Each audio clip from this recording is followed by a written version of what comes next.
Hey, Bryant here, and tonight we're going to play a Pioneer League. And I top aided a challenge roughly a month, maybe a month and a half ago, with something very close to this list. And I worked on it with Ryan. I'm probably going to mess this up, Wallagora, aka Wing Tassar. And we worked on a list for a showcase around that time. I don't think either one of us did well in the showcase, but I ended up winning the challenge. The week after that, I won the challenge. Someone took second in a challenge with that same list. Ryan this past weekend qualified for the showcase finals, meaning that Ryan top aided a showcase challenge with this list. Ryan top four, I believe. Ryan's list was supposed to have angers in it, but they accidentally had 9 lives. Ryan was trying a card out and accidentally submitted it, but this is the list that we've been discussing and playing quite a bit. I'm briefly going to go over how the deck works, and then I will talk about some of the unique card choices. So, you really want to get Lotus Field into play. Lotus Field is the heart and soul of this deck. After it's in play, you copy it with Thespian Stage, you untap your Lotus Field in your copy of Lotus Field with Hidden Strings, but also with Vizier of the Tumbling Sands. So, this is really the Dark Ritual, Cabal Ritual of the deck. So, that can't be it, right? Well, Baral is a unique addition that we've been playing. And with Baral in play, Hidden Strings becomes 1 mana, make make 6, so 5 really, because it costs 1. So it's better than Cabal Ritual with Threshold. And when you have Balagad plus Hidden Strings, it's an additional Cabal Ritual. So Balagad Recovery is really good in this deck, and I would not recommend running any less than 4. I think if you try to shave 1, you're making a big mistake. Because not only is it a part of your mana base, but it's also a part of your combo engine. Like, it is literally a Cabal Ritual. Like, why would you want to cut Cabal Ritual? Especially with Brawl in play. So, do not cut Balagad Recovery, please. I'm begging you. I've seen some lists recently try to. Do not cut the 4th Balagad. You will regret it. So, please run 4 of that card. It means a lot. uh, so, that's like pretty much how the deck makes mana. Then you have your digging. So, you have Sylvan Scrying and Strategic Planning. These are mostly just to find your Lotus Fields. And a Boreal Grazer gets your field into play faster, and that helps a lot versus aggro decks such as Mono Red. We have a cute nickname for it, Blocks Diamond, because it blocks and it accelerates you. So our Boreal Grazer is really good. You can also like keep it in against control decks because it helps you get your Lotus into play underneath Unmourned Ego, which is pretty strong. Mastermind's Acquisition is it's become popular over the last month, partially due to us, but other people were playing it beforehand as well. It is essentially the 4th copy of Fae of Wishes, but allows you to beat main deck slaughter games out of Niv Delight. And that's the big thing behind Mastermind's Acquisition. And in post board games, you don't lose that card either, and you're not really forced to bring in a bunch of win conditions anymore. Pour over the pages and dig through time. They're really the engines of the deck. Other lists have main deck Peer into the Abyss. We essentially have 4 between Fae of Wishes and Masterminds, but other lists run 2 physical main deck copies of Peer. The thing about this list is it's not often that you're worried about not drawing enough cards. It's mana. And like this deck is just so mana hungry, and it's never about drawing enough cards. So when we were originally testing this list with Baral, we had Peers in it. And we found that like Peer was kind of just a win more card, at least in our opinion. And we don't really want to run win more cards. So we tried it without Peer, and the difference was, negligible. It's just like you never really needed it. And with Balagad Recovery in your deck, when you have a Brawl in play, this is even mana with Balagad and Pour. So it's literally just a free draw 3. And I mean, that seems pretty good to me. So when you take the time to consider how the deck actually works and functions, it makes a lot of sense. So we've seen some people like adding in main deck Peers and cutting Brawl and Balagad. Please don't do that. Hopefully this video today will demonstrate why you don't actually need main deck Peer into the Abyss. So in the sideboard, we sort of popularized approach. I tweeted a while back about not liking Jace, and I started running Approach. I posted a 5-0 with it, and then some other people picked it up.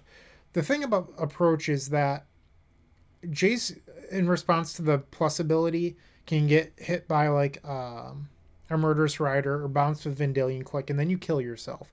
That never happens with Approach. And Approach is pretty good against Burn, where you can just cast it, gain 7, next turn, untap, dig, kill them. Void Snare is a generic catch-all. Omni. Some lists are trying to get away from this right now. I don't really agree with that. I still think it's worth it. It's a pretty low opportunity cost, in my opinion. Thought Distortion, you fey forward early, you sit on it, you hit them. Pure's still a good card as a wish target. Sometimes it's exactly what you want. I just don't think that you need it main deck. Something that has crossed my mind, though, is what if you don't run Fae of Wishes? Like, what if you just run, like, 2 main deck Pure and then, like, a main deck Approach? That's something that's crossed my mind. I haven't tried it yet, but it's just a thought. And this is somewhat new. 3 main deck Anger of the Gods. The deck's worst matchup is red decks. So why aren't we trying to fix that between like Eidolons and just being aggressive overall? The idea is that you can board in 3 Anger of the Gods, leaving Storm's Wrath on the board. And when you play your Lotus Field, you can float mana, untap the Lotus Field with Vizier, and then anger them out of nowhere.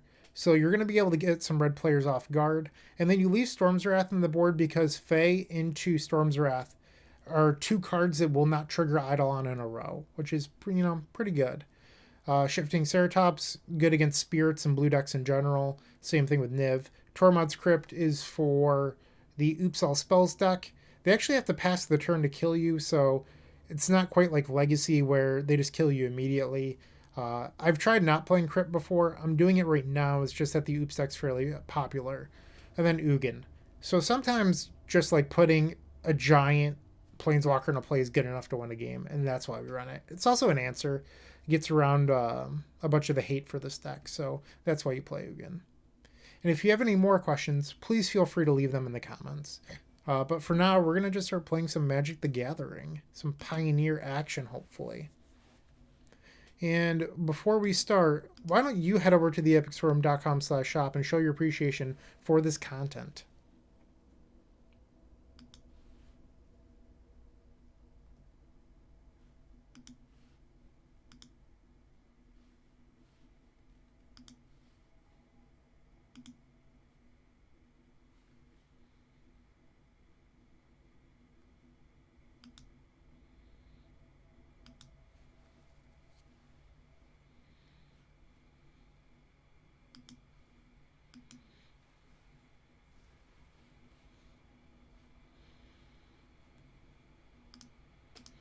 All right, we've been paired. I guess I could have fixed this up in the meantime, but I didn't. This is a pretty stellar hand. We're definitely going to keep this. With Pioneer, I honestly don't look up what our opponents are playing. I tend to play blind for them. I already said for the most part, but it's true. What I'm looking to do is just keep hands that do what our deck does. Like, the matchup is usually not as relevant as just making sure you execute your game plan properly. So this hand doesn't have a payoff yet, so it looks like they're on mono green walkers. So this is like a turn 4 hand, assuming that we draw a payoff.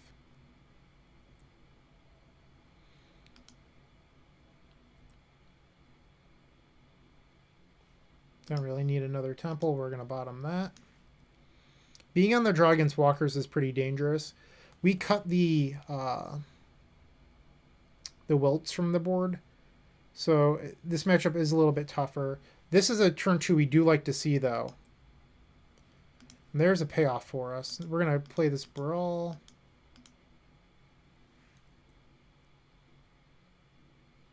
One of the beautiful things about the Lotus combo deck is that Lotus Field actually fuels your dig through times, and you love to see that. It looks like our opponent kept a hand that was looking to top deck a land on the second turn, so getting a little bit lucky right now.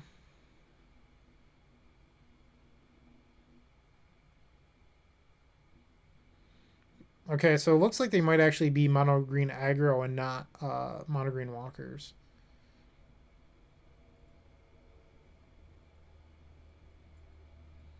We are not blocking a Heart of Kieran.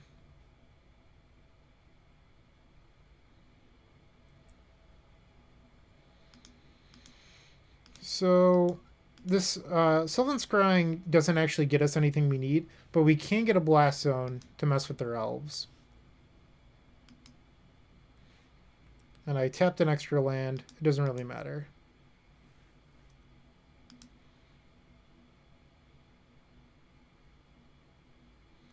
I don't need to attack. There's no point in attacking. We don't win by doing damage, so it's just like we don't have the option of blocking. That's all it really does. And there's a Steel Leaf Champion, which is going to accrue heart, and we're going to take 4 more.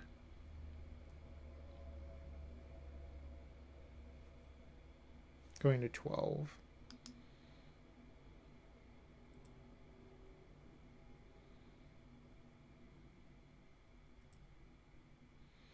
Hidden Strings was pretty good. So now the question becomes, do we blow up everything? Or do we play stage copy? We could actually try to win right now, too. Which actually just might be the best line. Because we can also... Alright, so this is going to be a little bit tricky. We're going to Bala Ged back Hidden Strings, but then on the second one we're going to Cipher on a Baral. So Cipher says that you can put the spell onto the creature, and then whenever it deals combat damage, you can cast that spell. So we're going to tap for green here and blue here.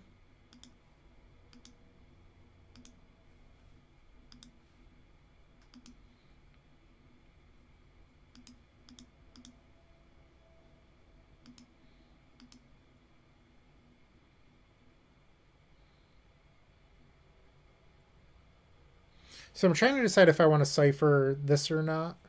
I think no, because I want to bring it back one more time.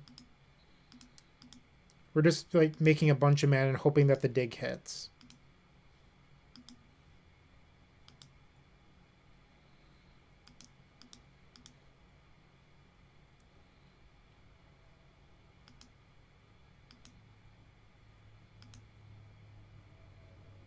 Now we click. Alright, now we cast Dig Through Time. We have so much mana.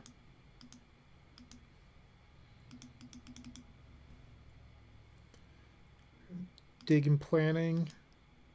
You could take Vizier because Vizier makes a mana and puts a card to the graveyard, but this strategic planning is going to fuel the dig a tiny bit more.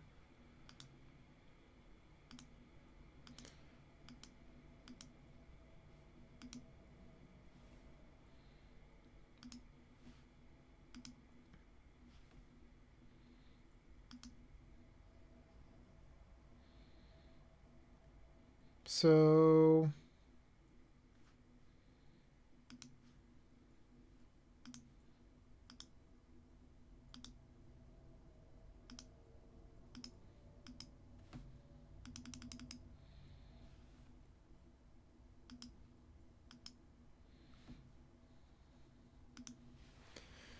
all right.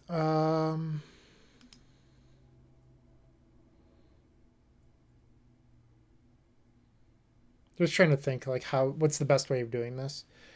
We definitely have enough mana right now to just like fey into Pier, but we also might just have enough to win.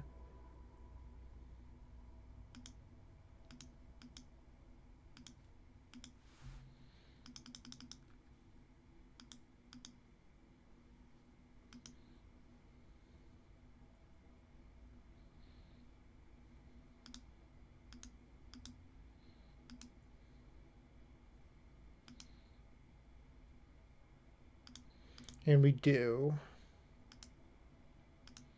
We have exactly enough. So we need 13 which will allow us to cast Omniscience.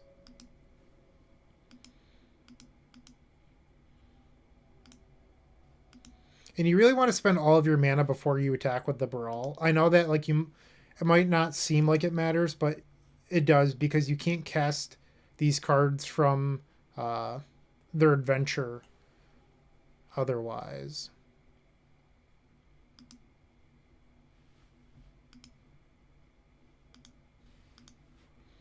All right, so now we'll attack.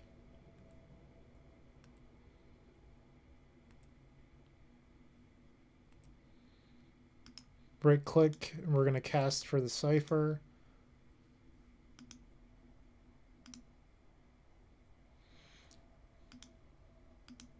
And these are not free, and neither is the ability. So we're just going to do a nice, clean, easy kill here. We're going to bounce.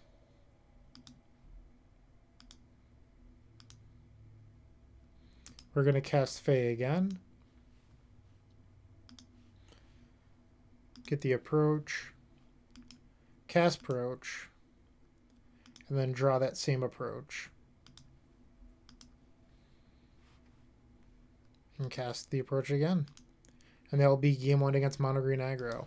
So this is a matchup where normally I would have wanted Wilt, for what it's worth. But we don't have it, so tough. I don't know how much I like Anger, to be honest, but I do think I'm going to try boarding it in. Just because it doesn't hit Steel Leaf Champion, but it might be good otherwise. Just like hitting a bunch of creatures and whatnot. And I'm going to shave a couple strategic plannings. The reason I'm a little hesitant on it is that they tend to bring in Dampening Sphere, and our list chooses to not play Wilt. Like, you can play Wilt. We're choosing not to because we're hedging our bets that we're unlikely to face Dampening Sphere, and we're more likely to face mono red aggro, because Burn is a pretty popular deck in Pioneer, and the way that I tend to build my decks is I am looking to beat the maximum number of decks possible. Well, that's not true. I'm looking to beat the tier decks at the highest percentage possible rather than the most decks possible. So I'm more concerned with just like edging in those small win percentage points against decks that are widely played rather than trying to beat everything. And that goes for Legacy and Modern and Vintage and everything. So it's just like a philosophy that I carry throughout Magic. This hand seems fine. Once again, we're on the draw, which kind of puts us on the back foot. But we do have Scrying for Lotus. We have 2 lands. It's a keep.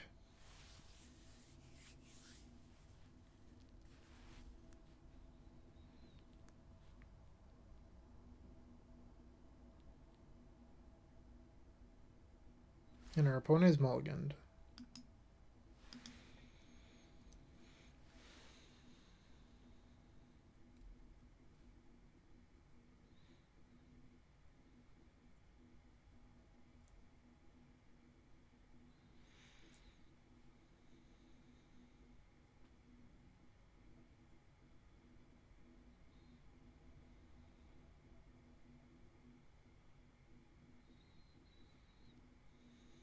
Looks like they're deliberating on their new hand. All right, they kept 6.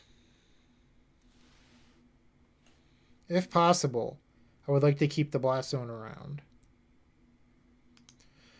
All right, so that's not the worst draw, because on turn 3 we will be able to Anger.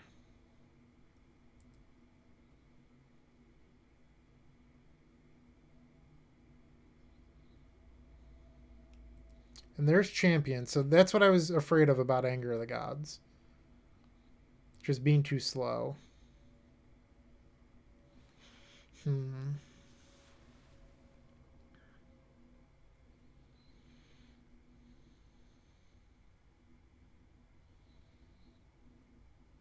think having the extra blue source is a little bit more valuable.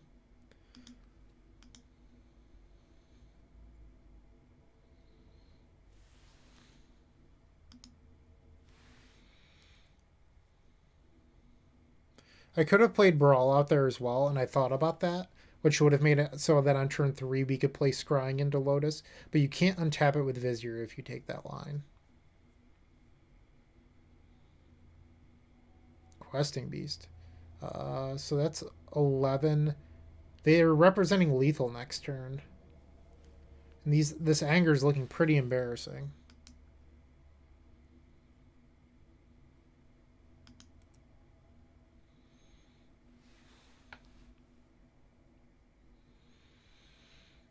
I don't think there's anything we can do about that. Even if this was strategic planning, it wouldn't have done anything in this game. They're just too fast.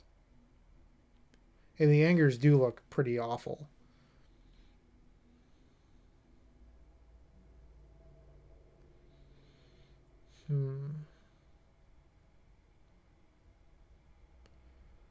I think my only hope here would be to anger and hope that they miss the land for activating Oasis.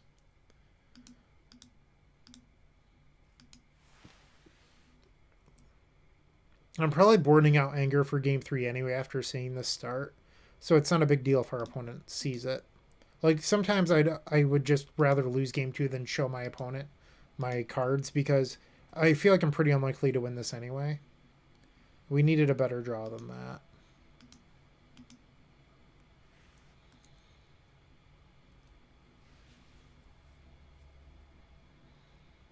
So a land here and we're dead. Or the pump spell. Yeah, we're just dead to that forest. All they have to do is activate Oasis and attack.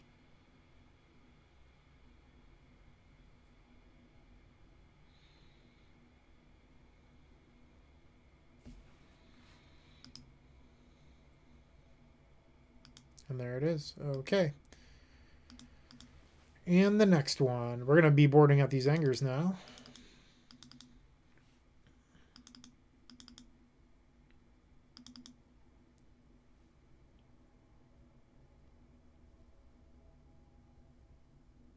I guess you could board in a Storm's Wrath over the acquisition. Let's try that.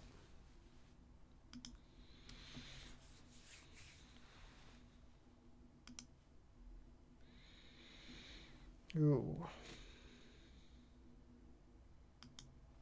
So I don't love having double Lotus, but the rest of the hand is fine. So we're going to play Baral again on turn 1, and that's because you can't put it in a play off of Grazer. So on turn 2, we can play Temple, Scry, and then play Lotus Field.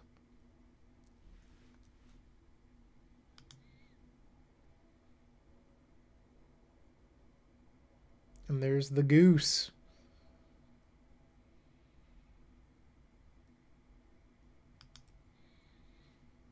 Phase okay. We really could use something better though.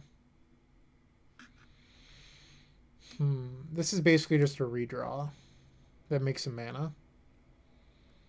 Maybe that's alright.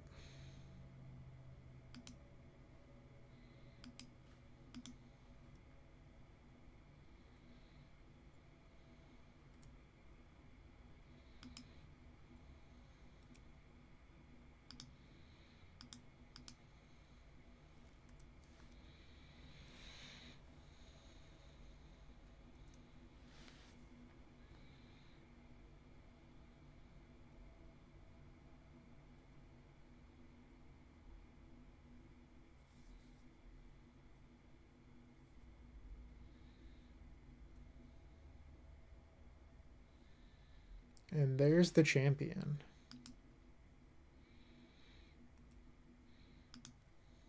So we're going to cycle this, see what we draw. It was pretty free to keep this on top just because it makes a mana and draws a card. So there's no reason that you would bottom it. Hidden Strings, that doesn't quite do enough right now. I think I'm going to cycle just to try to hit my land drop.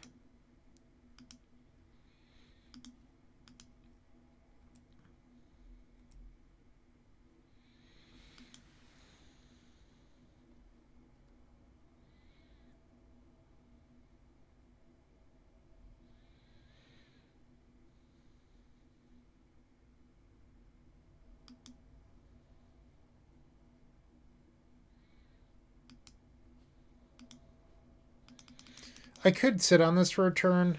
I just want to try to slow them down as much as possible. And I'm gonna pass. I could hardcast Fae, but there's no reason to put a Fae of Wishes into play.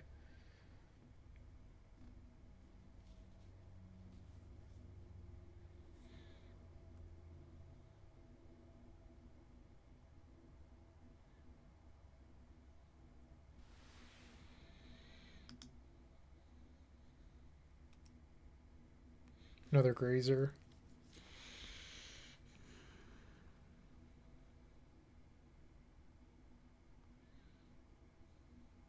A land actually would have been a good draw there.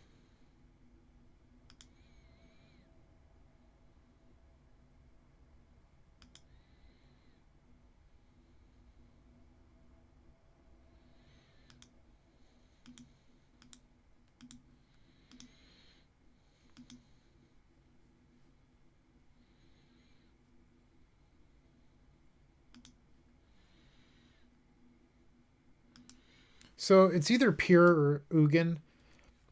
The problem with getting Ugin is that they then know not to not overextend. And I feel like I need to use my mana this turn.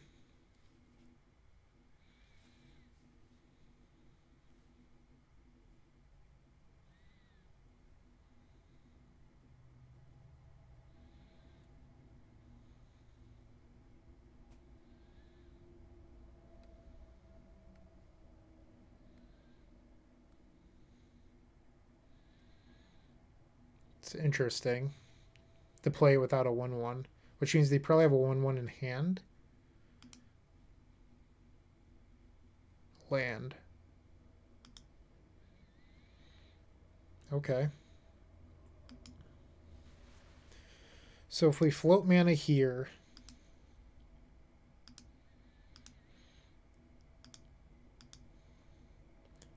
and then we play Grazer, put the other field into play, tap for 4 mana, and then cast Strings going down to 2 mana. So we'd have 7 mana into our Pier, which just isn't enough to win.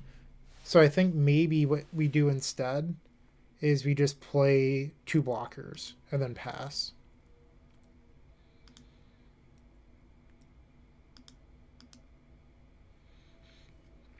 Because this is 4 minus 2. Yeah, we're a mana short.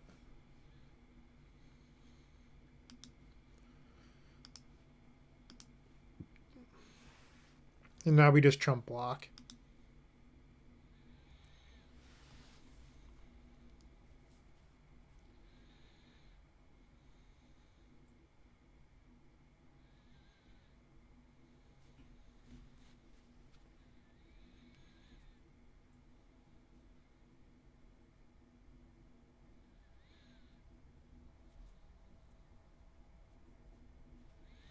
And you might be thinking, like, well, why didn't you get Ugin?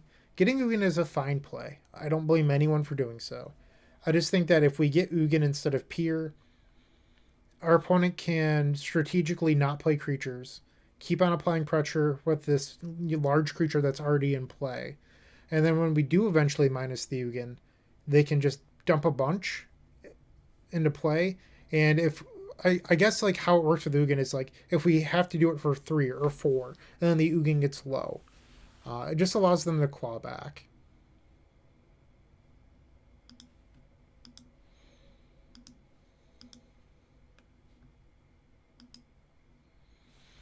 Not taking any risks here, just trying to make sure I live.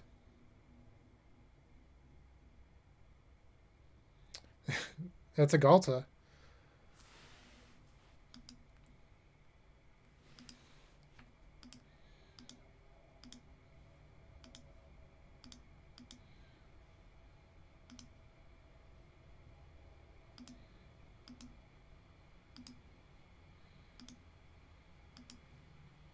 Target ourselves.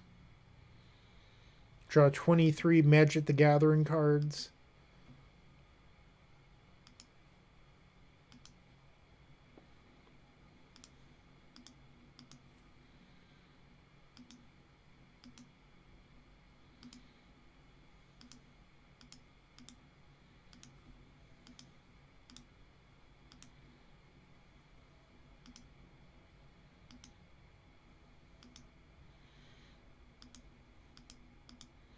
So it's worth noting, normally Pour without a Brawl will make 1 mana.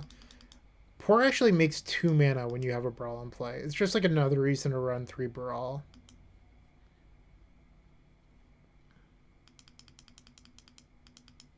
Just trying to see what our options are. Whoops, didn't mean to cast that. I was going to cycle.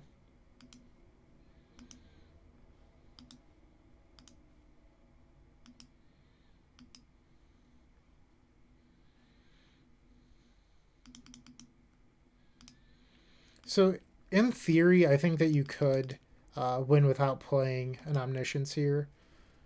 I just think that it's a little bit easier to just play the Omniscience first. Not have to worry about doing math and being wrong or anything like that. Like, our opponent's tapped out. They can't do anything.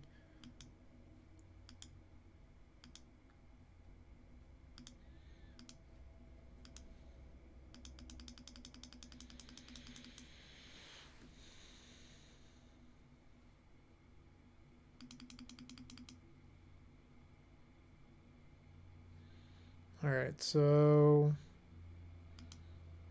cast this just because we need more mana at the moment.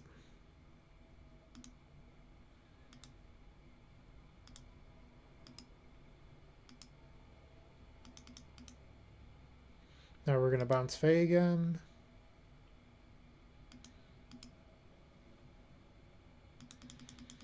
In every game when you win, it ends up being a little bit similar, where you do just, go through the actions of getting approach, cast approach, and then dig. So one of the beautiful things that is that approach goes 7 deep. Well, that's also how many cards Dig Through Time looks at. So it's just really nice accident.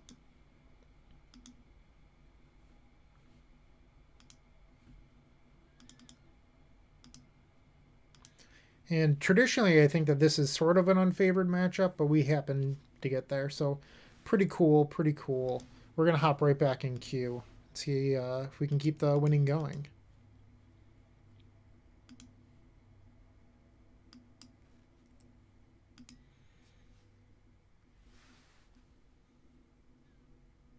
And if you're unfamiliar, we do have a brand new mini token pack. They're half the size of your standard Magic the Gathering cards. You get 6 mana symbols, 1 storm symbol, 9 unique goblin tokens on the back repeated through all of them. You do get 54 tokens, so these will be repeated on the backs. So you get 54 fronts, 54 backs. That's how 54 cards works. And they're half the size of a typical Magic the Gathering card. On the left, you will see the old tokens. These are the new mini tokens. And we do have some of these left in stock. These are the original tokens. They're the size of a standard Magic the Gathering card. I think we only have 7 or 8 of these left. So if you want one, they're going to be gone soon.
All right, sorry about that wait there, but we're back and facing another opponent who is just mulliganed to 6. We've opened up, pretty strong hand. We're going to keep this. So it's worth noting, once again, you cannot put Balagids into play off of Arboreal Grazer. So this hand is secretly not as good as it looks. The plan is to play a turn 1 Recovery as a land, turn 2 play Sanctum Grazer. You basically lose out on the ability to cast a 2-mana spell on turn 2 doing this sequence. But we don't have a 2-mana spell right now anyway. And that worked out, so now we can do that.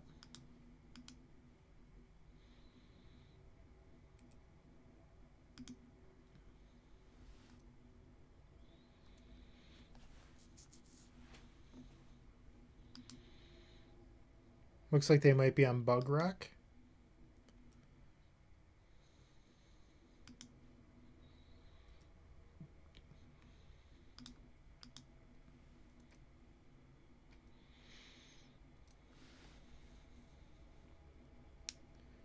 Some form of bug mid-range deck.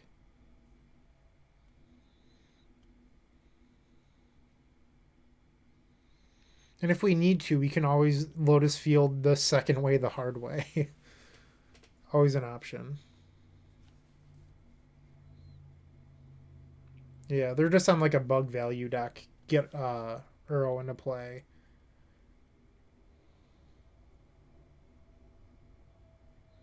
Don't care about Soul Guide.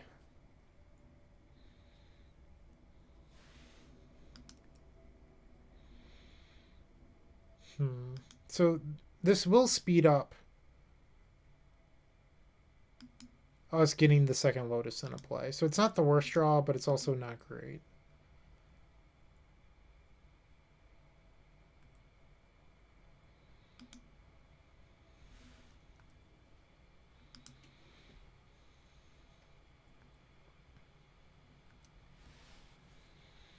Something we can do next turn is cast Masterminds for Pier, player Lotus, and pass.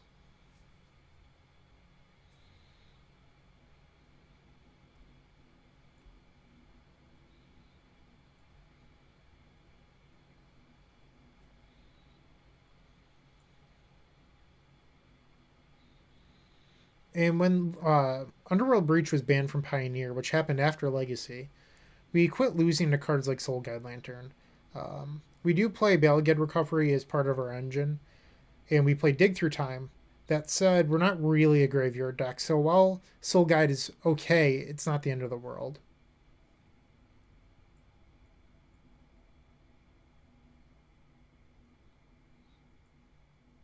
They kept an island.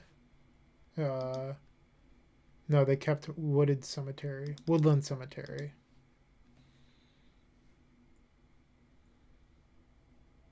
They would have liked that Thoughtseize, which they should be able to cast with this Jace.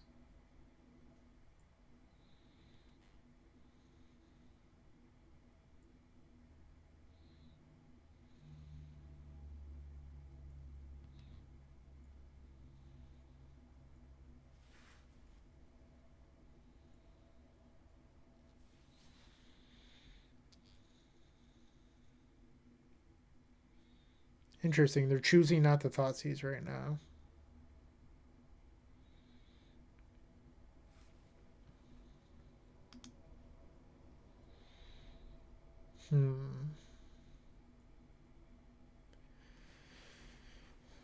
We only have 5 mana, so there's no point in really trying to acquisition, and because I don't want the acquisition. Like if we go get Pier, I don't want it to get discarded by the Thoughtseize, so there's no point in casting it. Stage is good, but I don't think mana's our weak point anymore.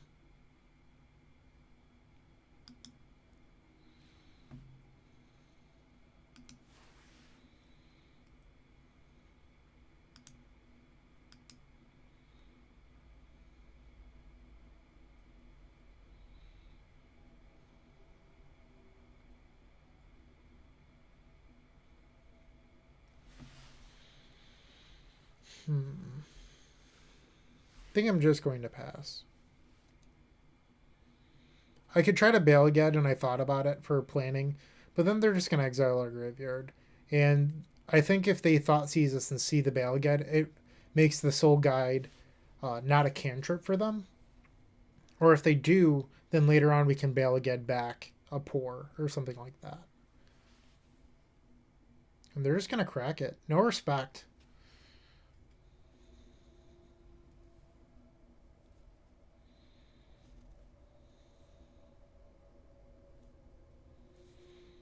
And we're going to double block. No need to let them get the flare trigger.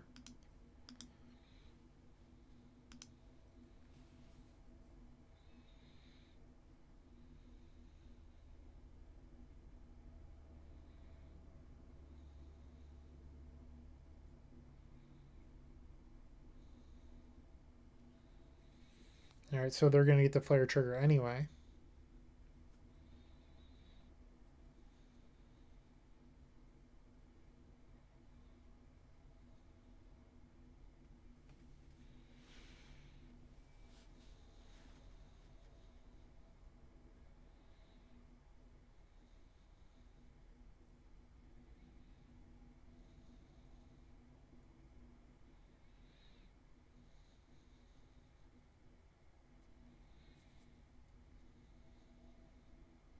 Alright, so they only put one to the graveyard. And now they're going to flashback the Thoughtseize with Jace. Probably discarding Masterminds if I had to guess.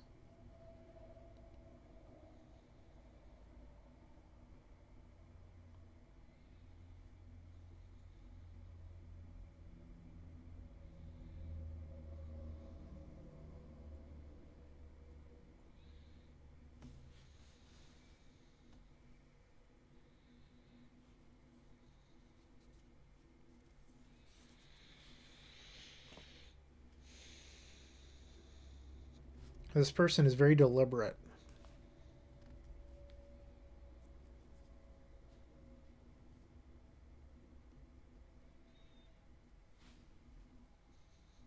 Ooh, Vizier. That's an interesting choice.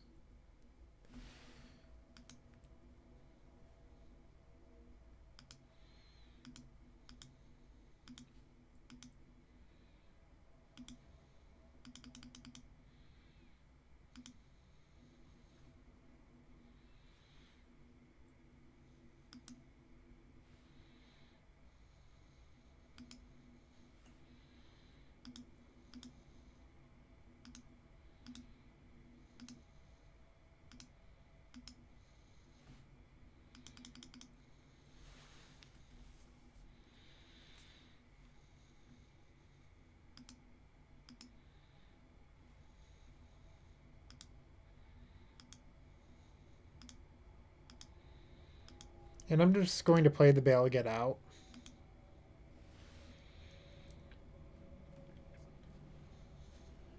This guarantees 7 mana in case they decide to discard Hidden Strings. But also, if we go strings into Pier, we probably win the game if it resolves.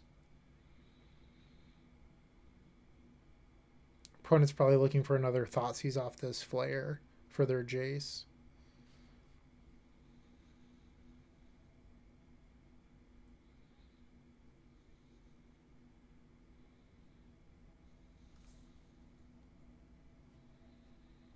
Alright, no Thoughtseize to the graveyard.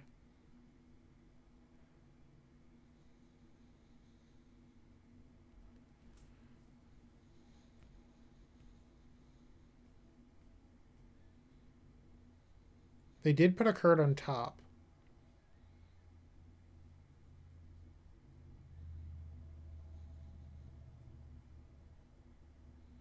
Main deck Duress. Goodbye, Peer into the Abyss.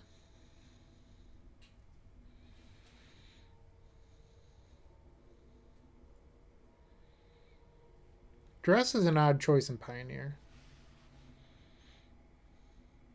I'm not saying it's bad, it's just unique.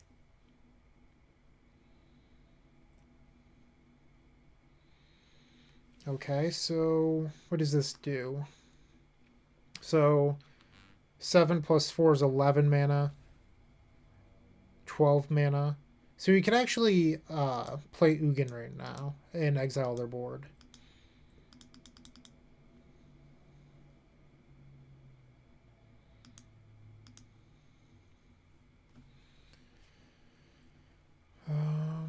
So we could get back the pier as well. I think that might actually be the play.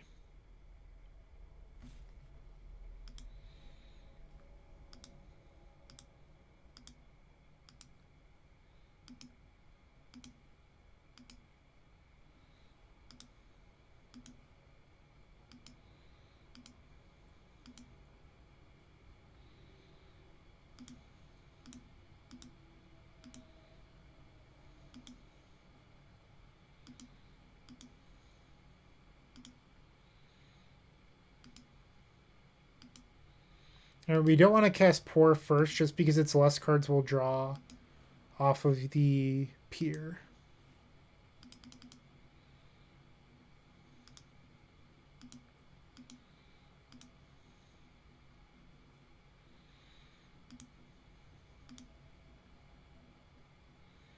There's probably a Baral in here. No Baral. Alright, let's cycle, see if we can hit one before we cast these strings.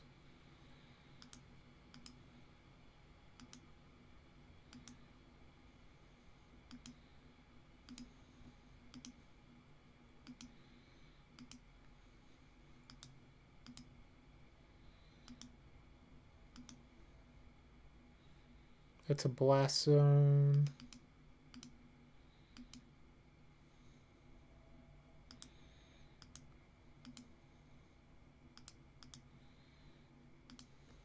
We did bottom a Baral off the dig originally.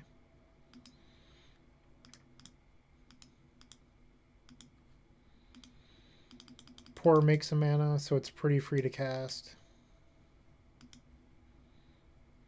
And our opponent's gotten bored, so we win game one. Against these decks, I do like bringing in the Nivs, shifting Ceratops. There's really like two ways to board here. You can keep Grazers in your deck in order to beat Unmourned Ego, or you can board out.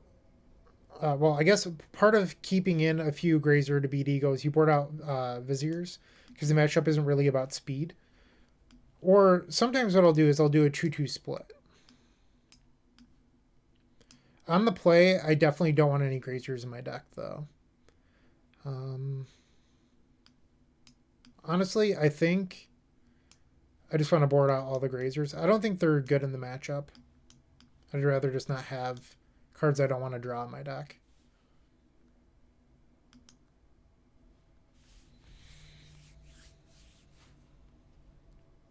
Solid.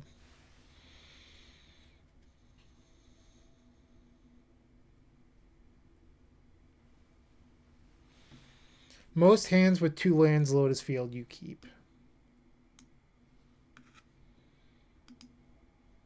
Our opponent's kept 7.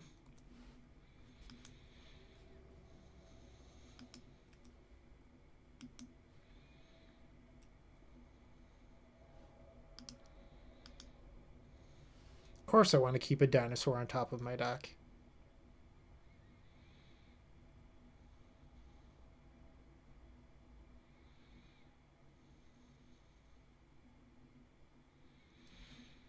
Grimflare's pretty good.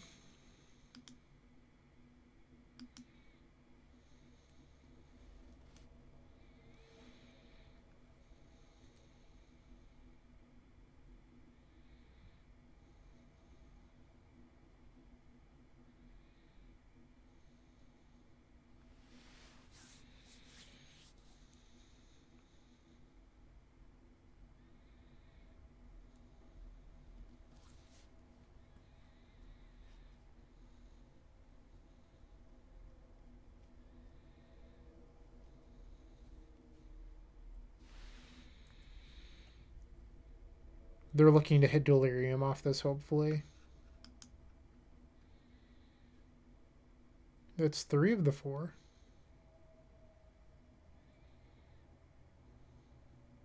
Missed on the land, though. And that will give them delirium.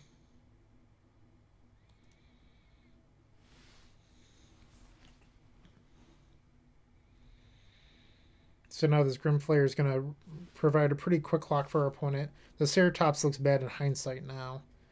Maybe this isn't a matchup where we want Ceratops. It does apply a lot of pressure to planeswalkers like Narset.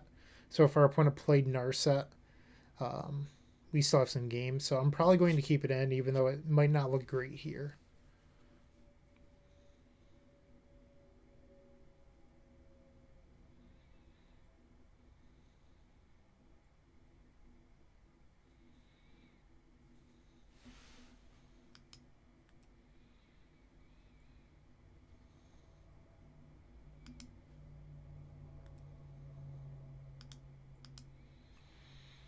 All right, so Thespian Stage would be one of our best draws because we could actually play Stage next turn, cycle, untap Lotus Field, copy with Stage, Hidden Strings into Pour. And then from there, we're probably off to the races, assuming that our opponent taps out and we drew Thespian Stage. Not super likely, but it's in the realm of possibility. I don't know what they name with this. If it's Hidden Strings, ooh, they name Stage. Okay. I mean, we can still win.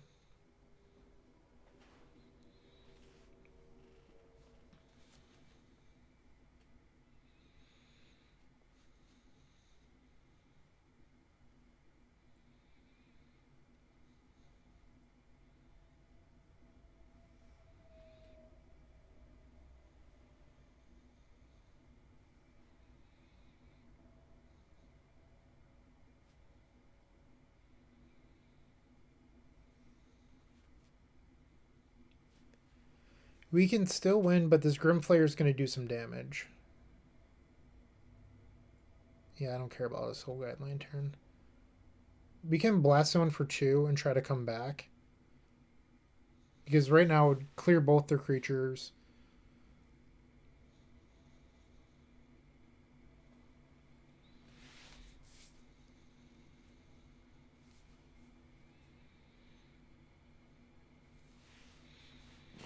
So it's actually better next turn, I think, to play Blast Zone and pass. And then Vizier untap Lotus Field on their end step, add a counter to Blast Zone.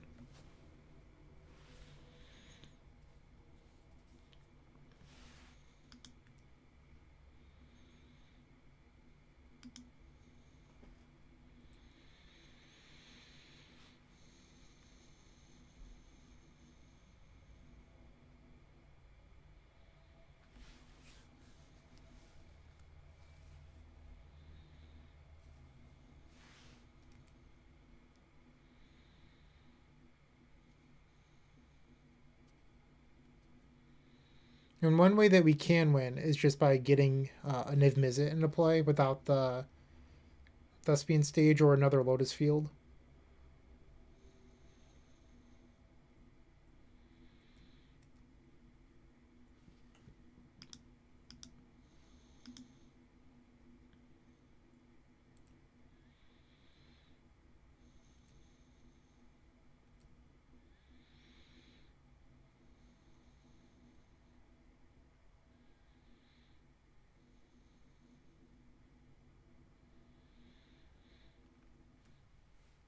So we're a little bit fortunate that our opponent did not put an Uro to their graveyard with this Grimflayer, because they could just go land, bring back Uro, and then this plan isn't even any good.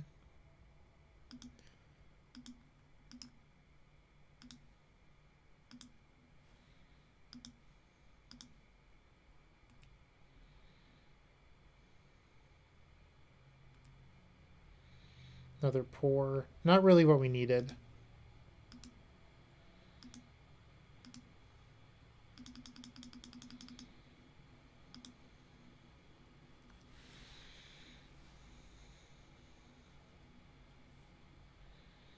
Oh, I just messed up. I just realized.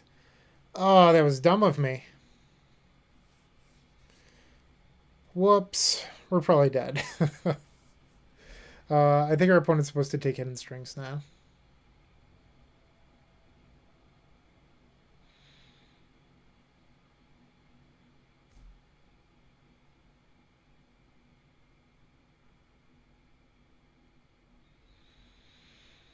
Yikes.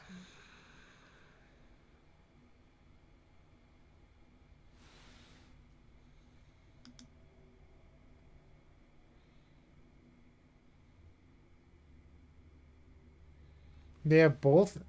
Wow, that's not super common. I wonder if they're going to name a card poor. So that we draw a card for each one they get rid of this way. It's not the end of the world. I actually don't mind them giving us fresh draws.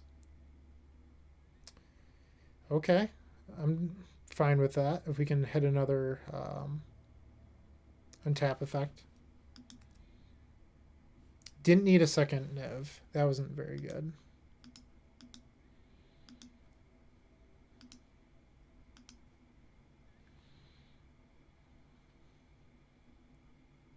We have one card in hand.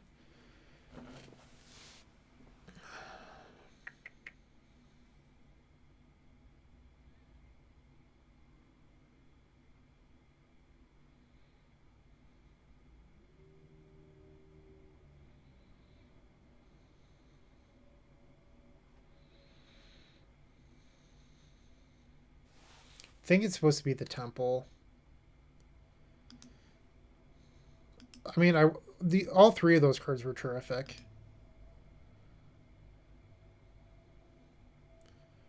Don't need that.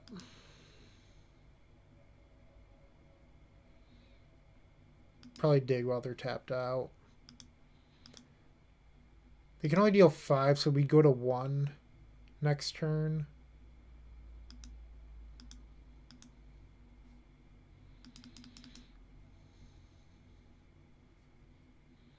And none of those were particularly good. Also makes this Yavamaikos pretty bad.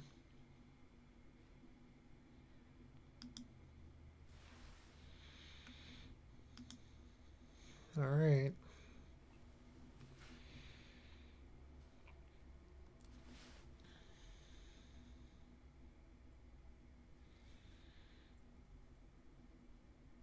Maybe I just messed up. I think I was supposed to take us. I was playing too quick. I should have kept a Sylvan Scrying because I could have gotten another Lotus instead of the Balagad because the Balagad's not that good anyway. That's just a punt.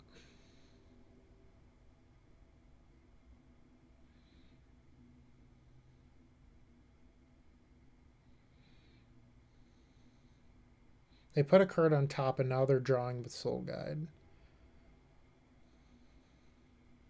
I wonder what it is. Hidden Strings is a brutal hit here.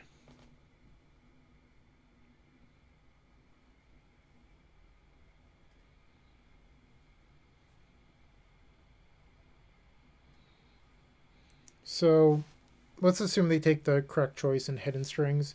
We can put Niv Mizzet into play. The problem is that we need to be able to trigger it in order to kill the Wayfarer, or else we're dead to Seder Wayfinder. Or Wayfarer, whatever it's called. Okay, that's a draw.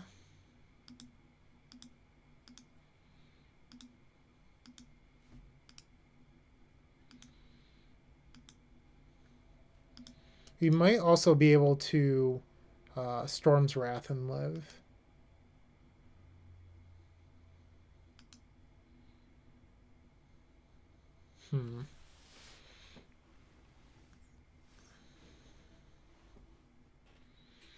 Think we might be dead.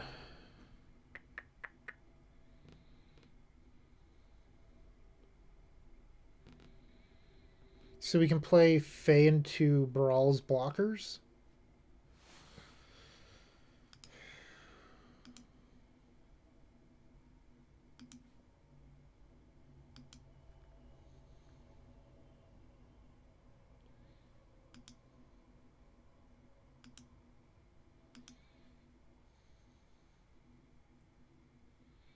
I imagine that the last card in their hand has text on it.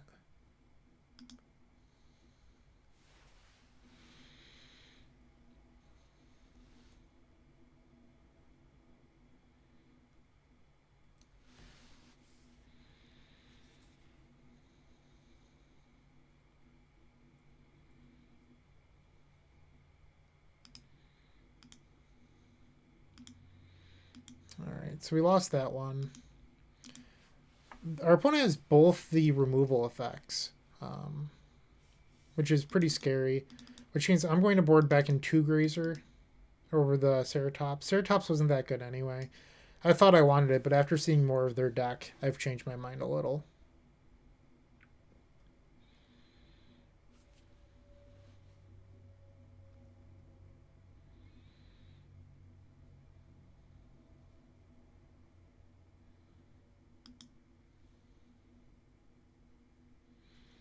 A little shocked to see they kept in Fatal Push. Uh, it's a little narrow against us, but it does kill Baral. It can kill Fae. It certainly won them the game there. It's just, you think that there'd be more cyborg cards than that.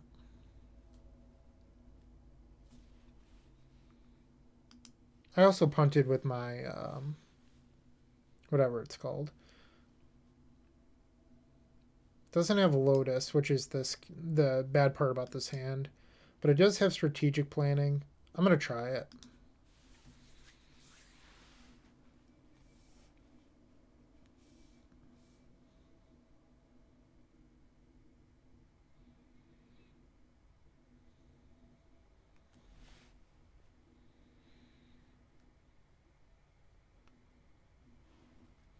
Opponent has mulliganed.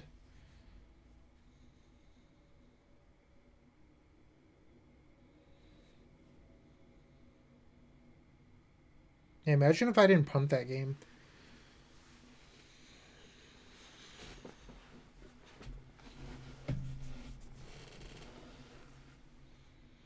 For some reason, I was just like, yeah, I have to add 2 counters to this Blast Zone, which just wasn't true. Oh, silly me. Alright, our opponent has kept 6.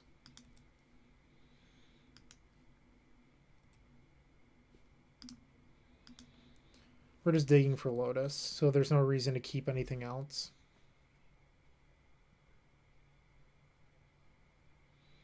They have a turn 1 discard spell, so that makes our planning worse.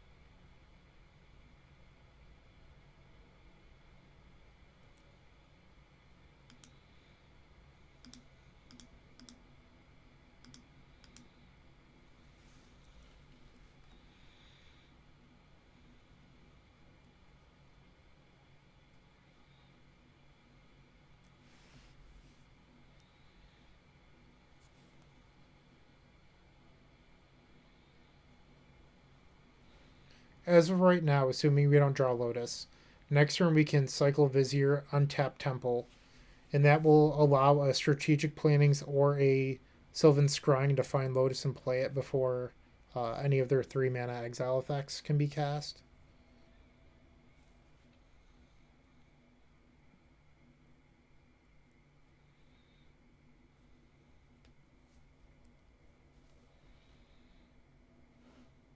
One of the nice things about keeping in Shifting Ceratops is that you're able to beat um, your Lotus getting exiled.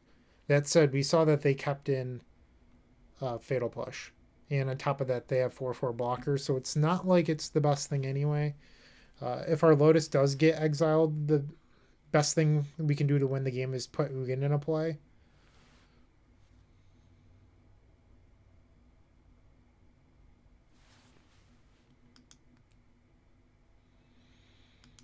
Alright, we're going to cycle.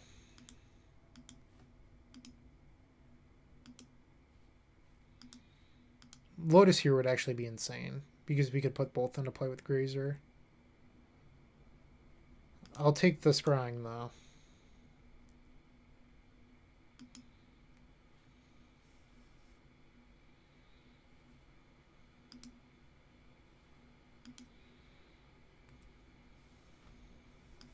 Pretty good draw for us.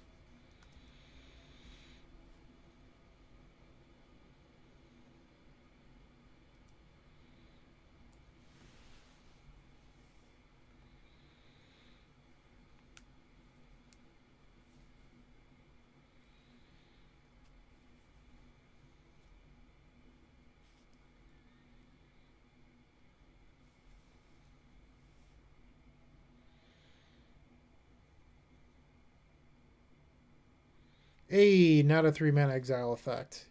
Love, love, love.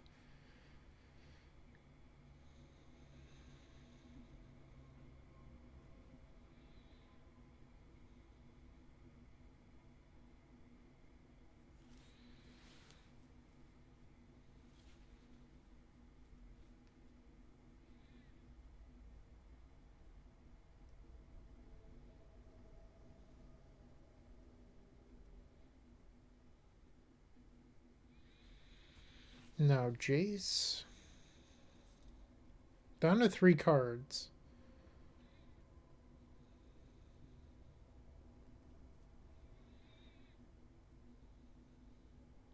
And the Thoughtseize.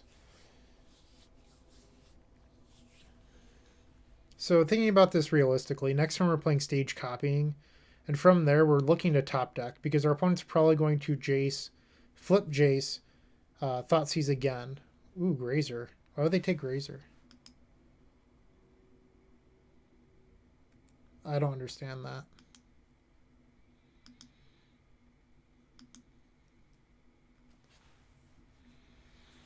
Hmm.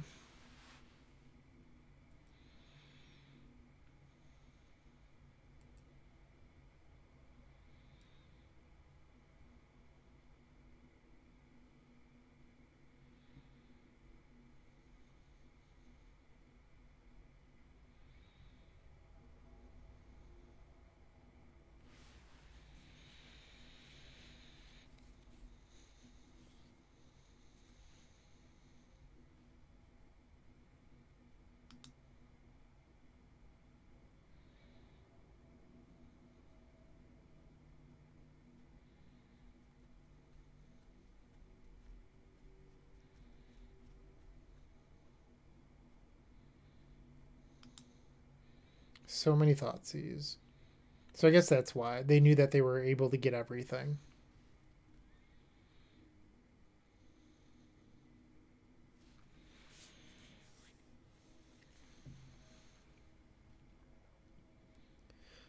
So realistically, if we're trying to...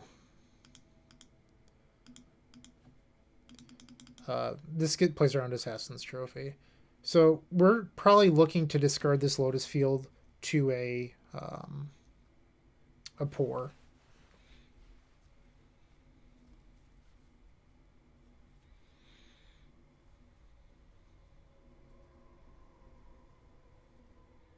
And they had a trophy too.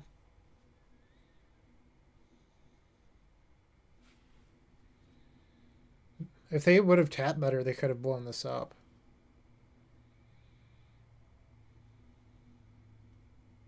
No hand now. Come on, pour the pages.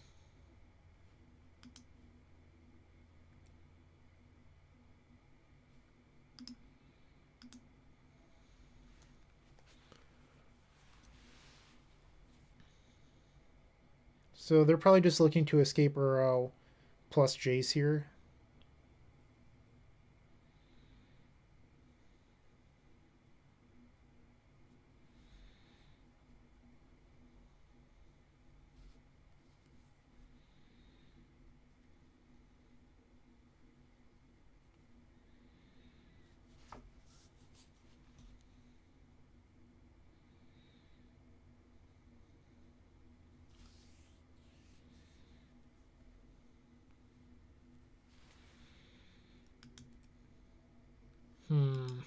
Unfortunate. We can take 4 hits from this Uro. As of right now.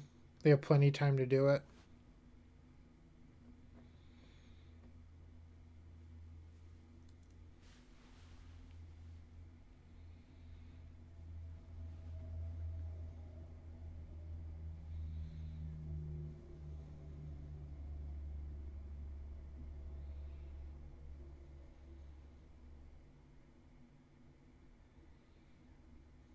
I forgot that they even had Charter Course in their deck from game 1. Such an odd inclusion. I mean, it does get Uro to the graveyard, but it's not typical for these style of decks. And we just lost. Yeah, we can't beat that card.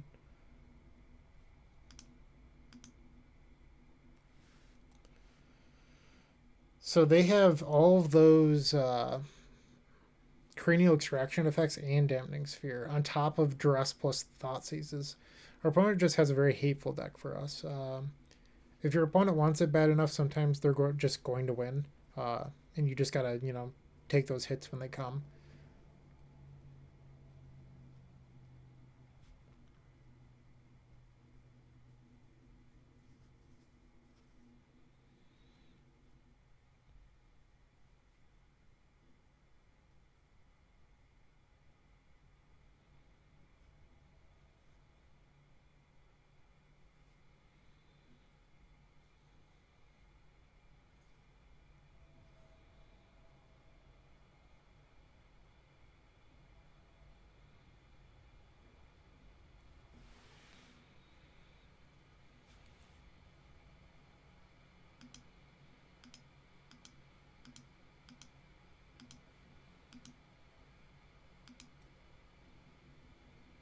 I guess I tapped all green.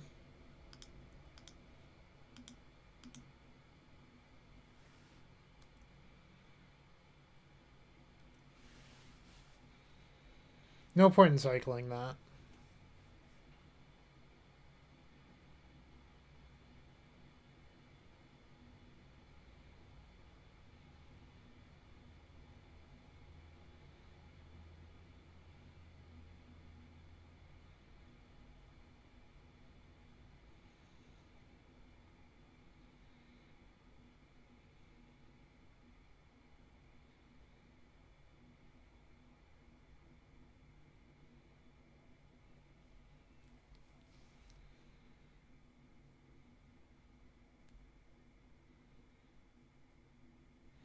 We're going to die to our opponent with them having like 1 minute on clock.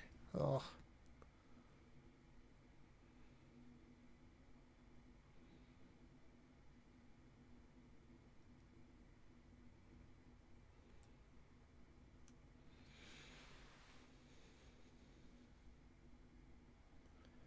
We could get Baral back. That's something we could do.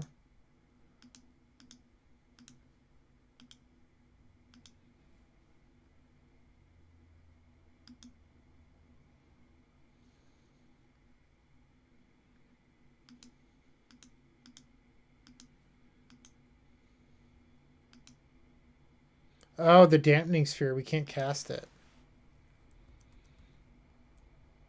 Okay. The opponent got us. Alright. 1-1. Not the end of the world. Like I mentioned, our opponent just like they wanted it more. And sure, like that especially that happens in leagues. People get so tired of losing to a deck that's favorable against them where they then overboard or over hate against that archetype. But it makes them weaker to other decks. So it's not all sunshine. It's just something to think about. For every card that they were playing that is just like a haymaker against us, they're losing out in some other matchup. And that is Magic. Hopefully, we can bounce back and finish this league strongly.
Match number 3. We're on the draw.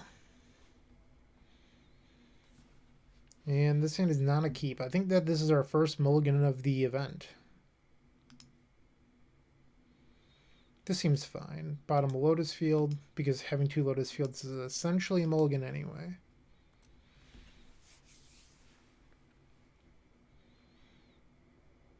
This might be the 4-color Omnath deck if I had to guess. We get to do one of the best plays this deck can do, which is turn 1 Grazer into Scrying Temple. Don't need that though. We're going to bottom that one.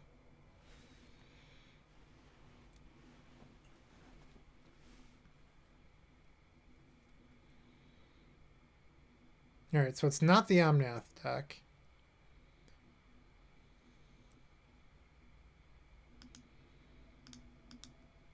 This goes get staged, then we play field. Pretty good draw for us so far. We still have to find a payoff, but I'm pretty confident we'll be alright.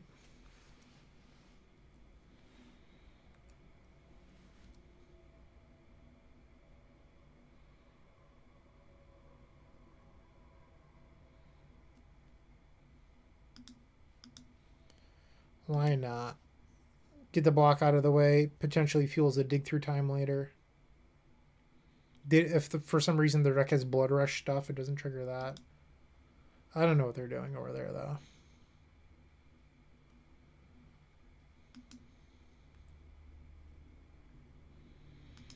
Alright, still we just need a payoff. Hidden Strings was a great draw.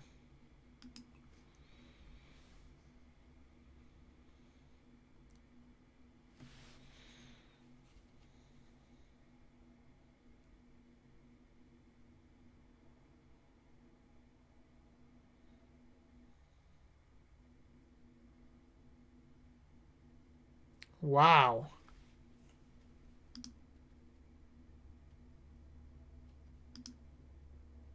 That was nuts.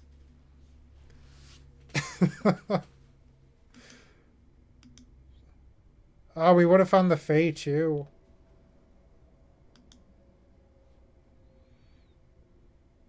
Wow. That was insane. Okay. We got. We're just going to submit the same 75 back. That was crazy. Oh.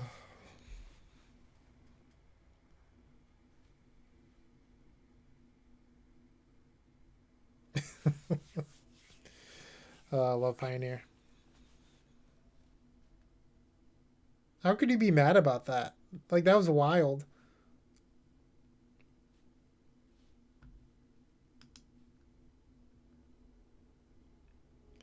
A little bit slow, but ultimately I think this hand is fine.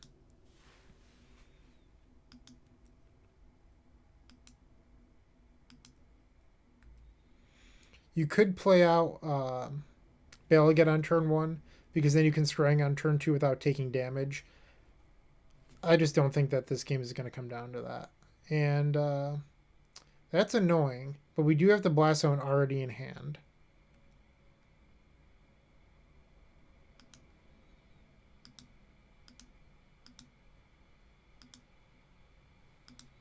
Come on.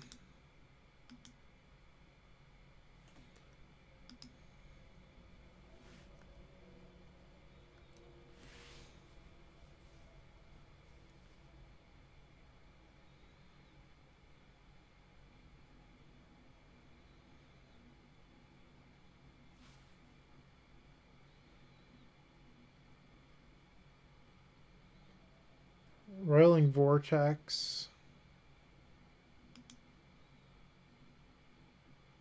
Another Baral again.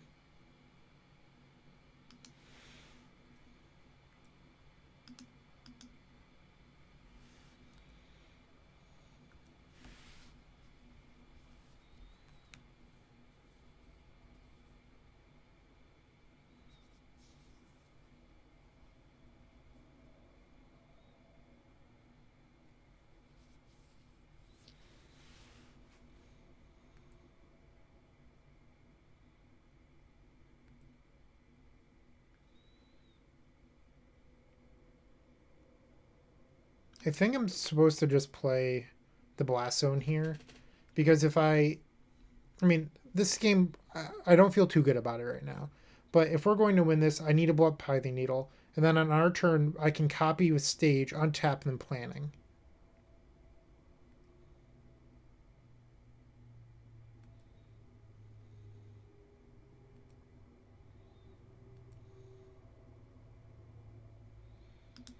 Alright, we're not going to mess this up this time.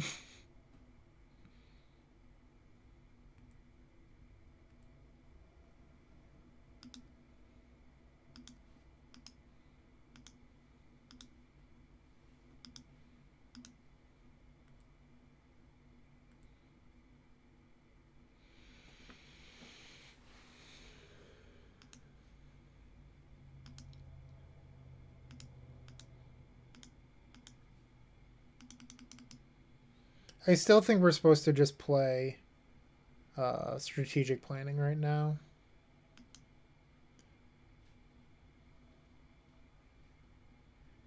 Yikes.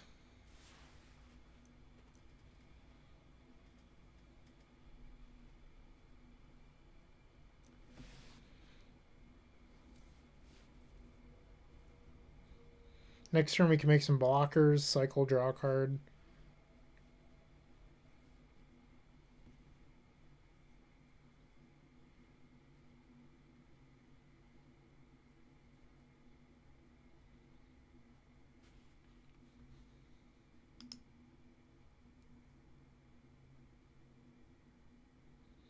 We can actually beat Roiling Vortex. You don't have to cast Omniscience.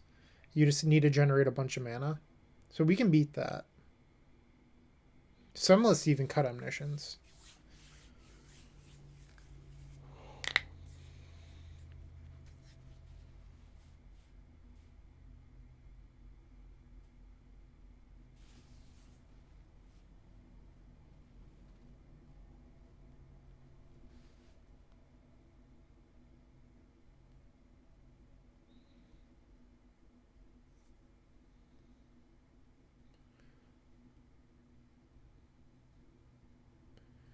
Interesting.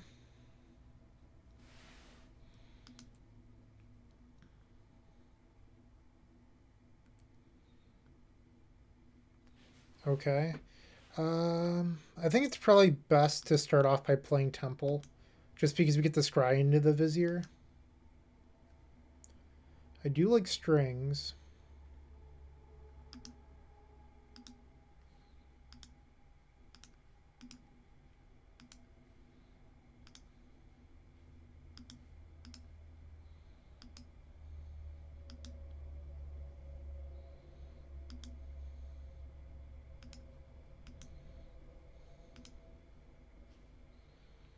Get back planning.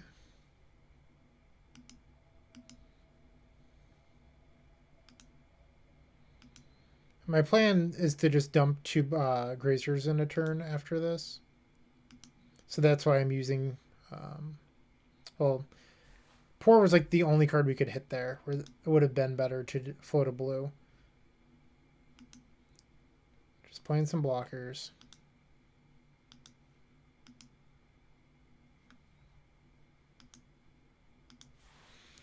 I'm feeling pretty good about our odds if we're able to untap. I say if we're able because we could just die here.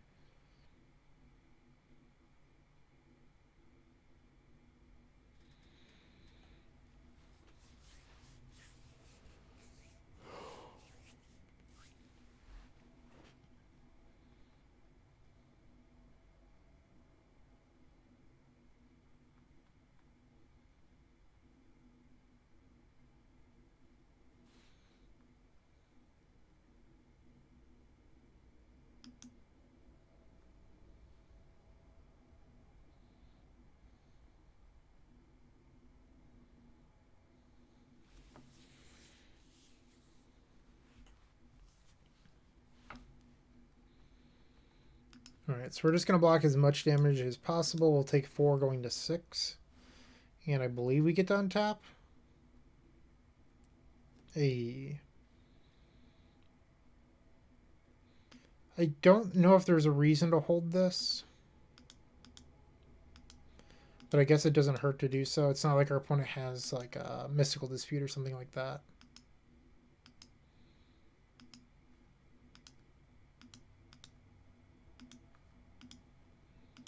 Just in case all three of these cards off pour are nuts.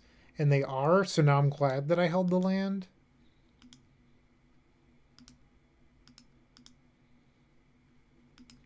It's better to cycle first here, because if you draw into Baral, these make mana then. So you're just denying yourself the ability to make an additional mana.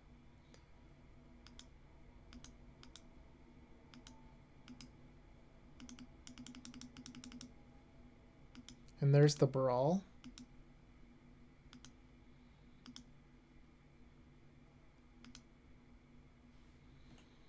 That wasn't great. I think I'm going to play this out. I want the Scry ability. That's fine to keep on top. We're going to get back our pour.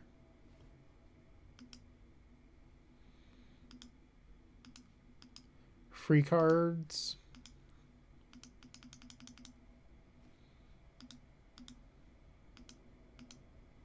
Oh, I forgot you only have to discard one. My bad.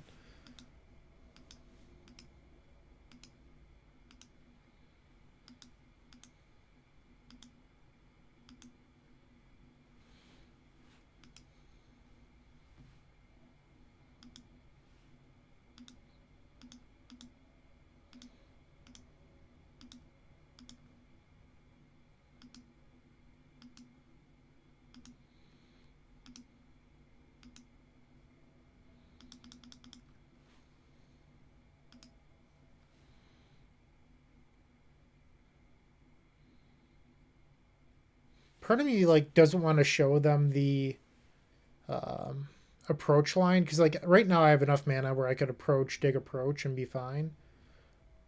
But I want them to think that I need it, which is a little greedy on my part, but oh well.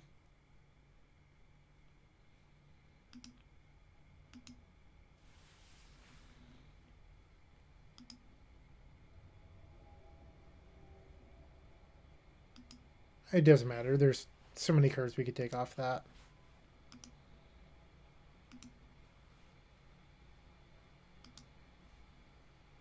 Get the approach.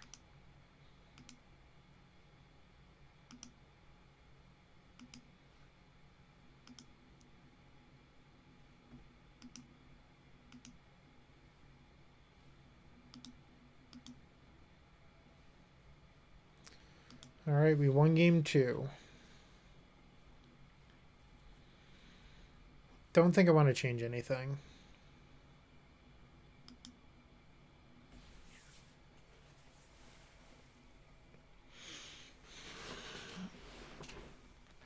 Sit up properly. Stop slouching.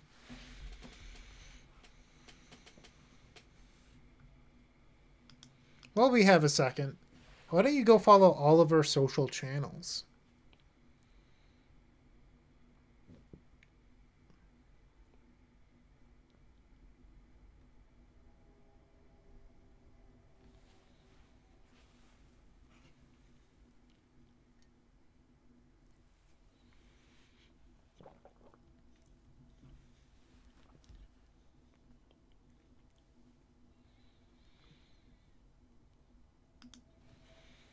All right, game 3, we're on the draw in our third match against this red-green Auras deck. Our hand sadly is not playable, so we're definitely going to be shipping this back. And our opponent is mulliganed as well. This seems perfectly fine. Bottom the Lotus.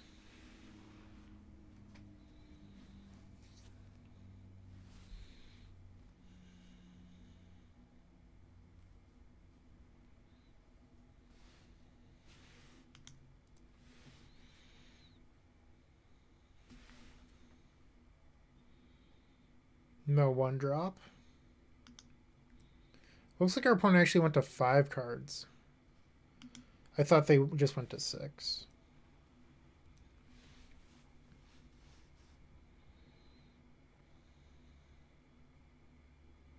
There's the Brawler. Burning Anger. That's part of the reason we died in game 1.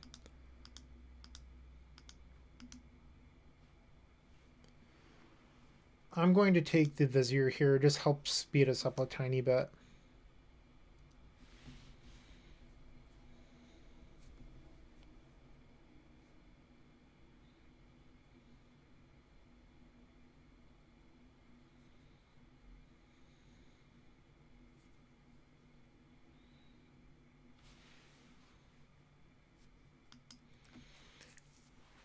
This Brawler is a pretty quick clock. Alright, we're going to play the other planning. Definitely taking import here.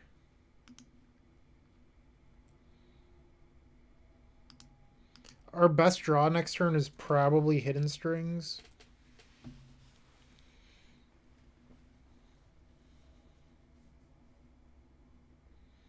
And there's that damn needle. We do have Sylvan Scrying, but it just sets us an entire turn back. Maybe even more.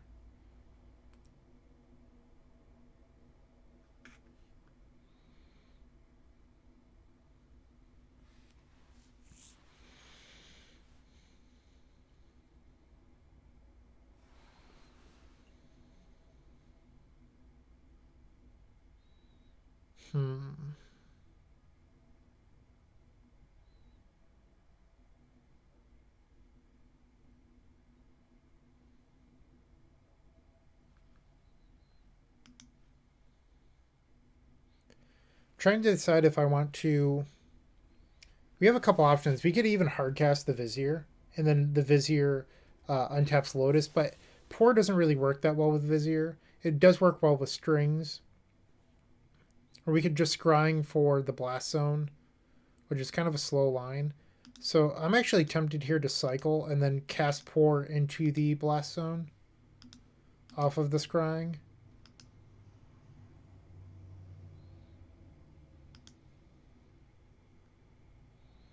That was a reasonable draw.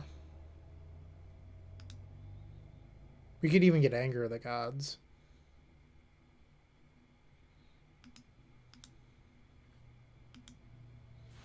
Whoops.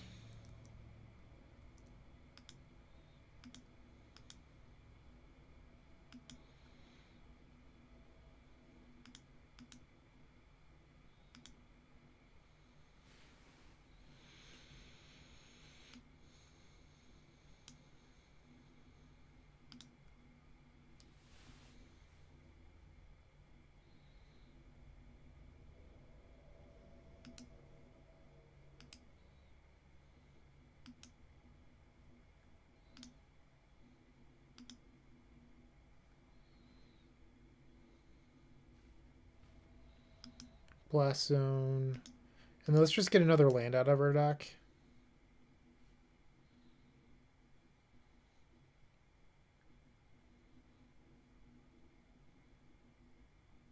Let's get a Scryland, I guess.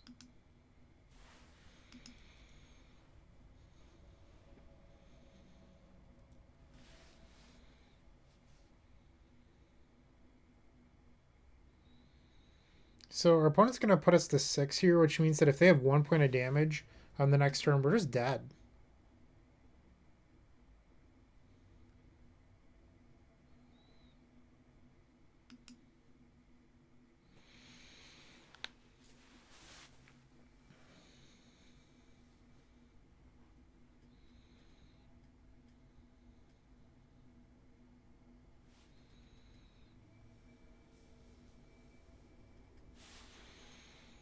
I think it's best to pass here. Actually, hold on. Alright, so let's say I tap Lotus Field for 3 blue. Untap it. No, that line doesn't work.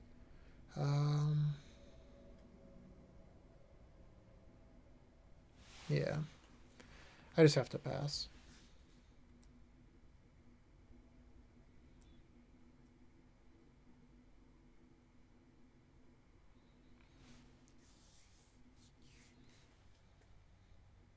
Don't have it.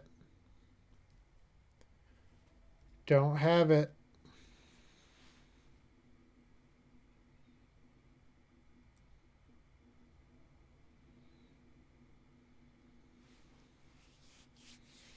That was actually really good for them as well. Um, but we do have the other Lotus Field in hand, so it's not the end of the world.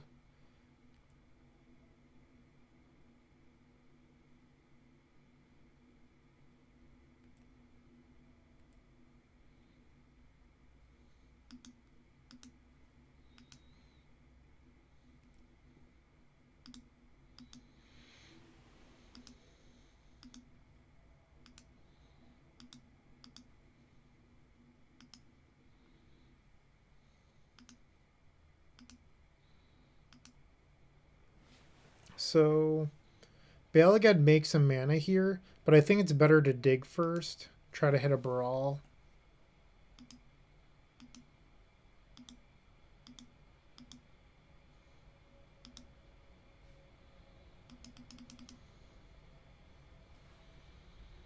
Baral plus Pour. I think I like that. The other Hidden Strings is really juicy as well.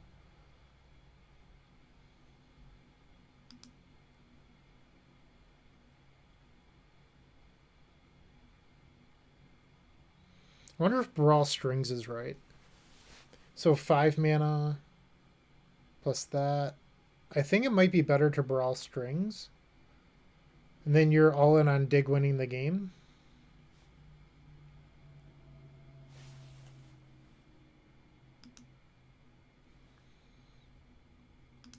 It's kind of tough to put these cards on the bottom. They're also good.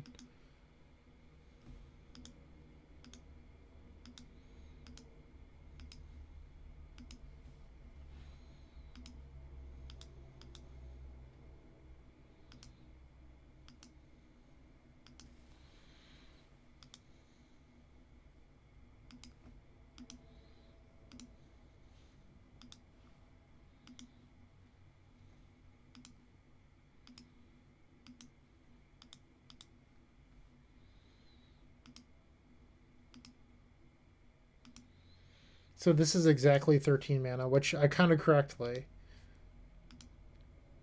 It's good to know I can still count.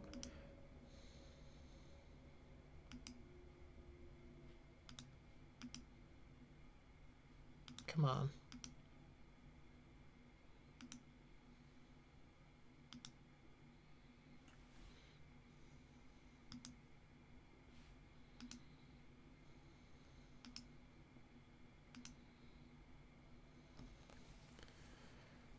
All right, so Balagad is good here, and then we probably take strategic planning because we can't actually cycle.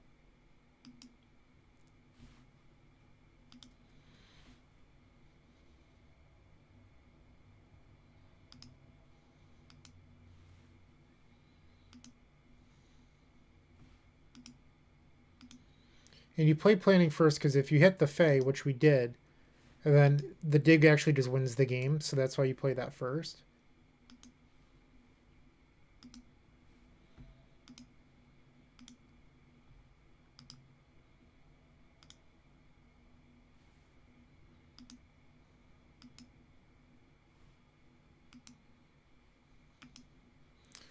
Woot woot.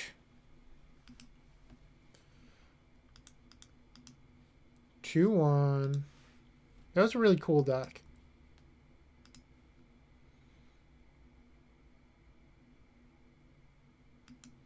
And if you're interested, I do offer tutoring sessions.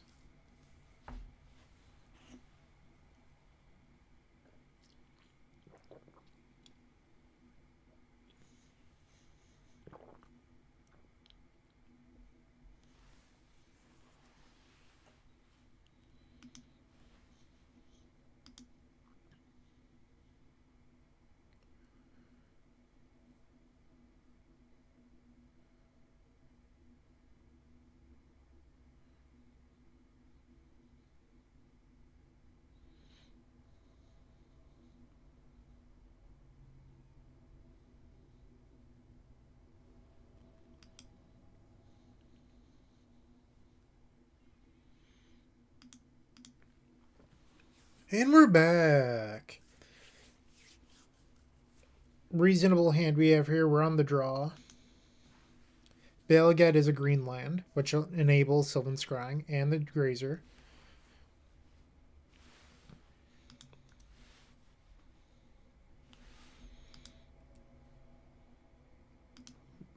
Really good draw. So now we have turn 2 Lotus Field, and then we have Scrying for stage. Unless we draw another land, then we get to keep this stage. I wonder what they take here. It might actually... It's probably one of the green cards, if I had to guess.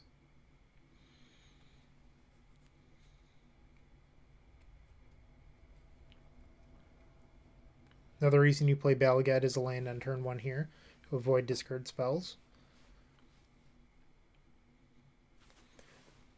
Excuse me.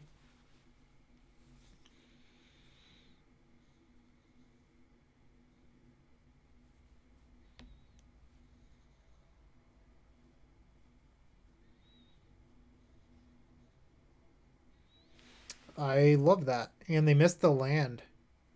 You'll love to see it. Even better.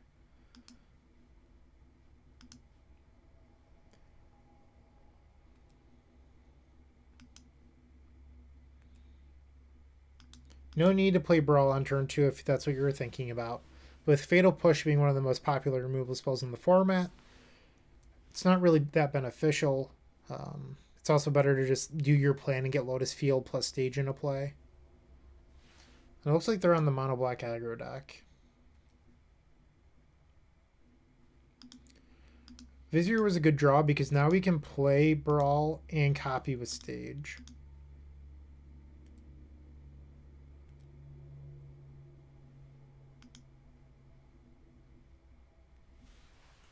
Wondering if it's actually better to hold it.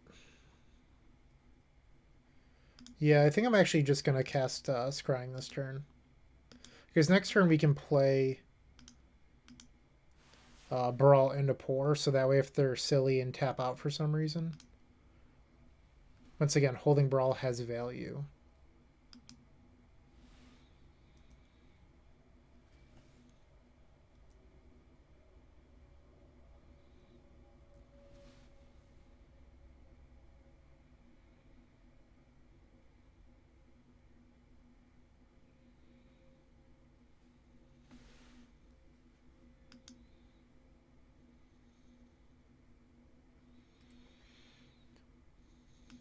All right.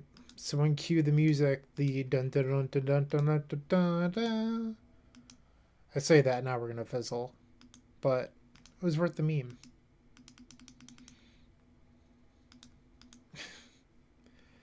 I should have kept my mouth shut.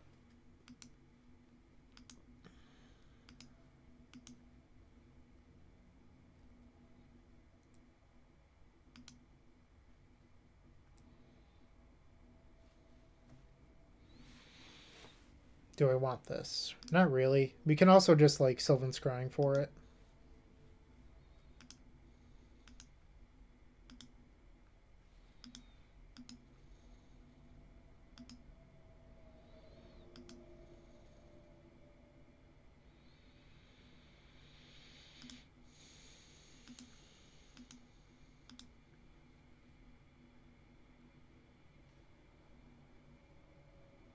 I think it's actually just better to get another Scrying land.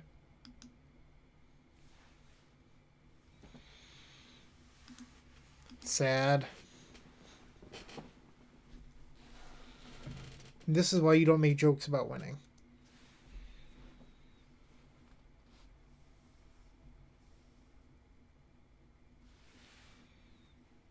I do have these walls in play, though.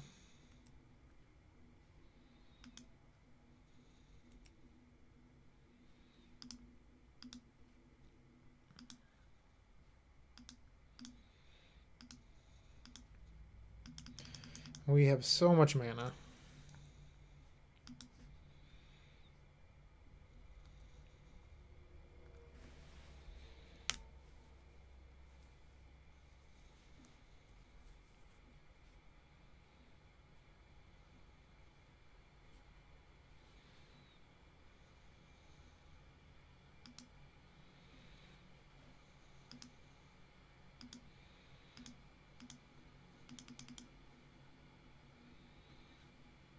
Yes.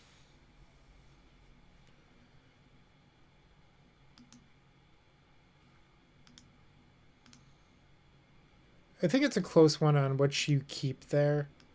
I tend to like pour a little bit more just because it makes mana. And if your goal is to put Omniscience into play, that's usually one of the better things you can be doing.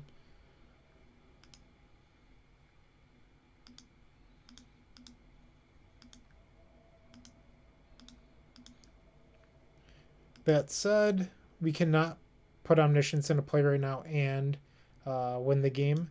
So we're going to cast Pour, or not Pour, Peer into the Abyss.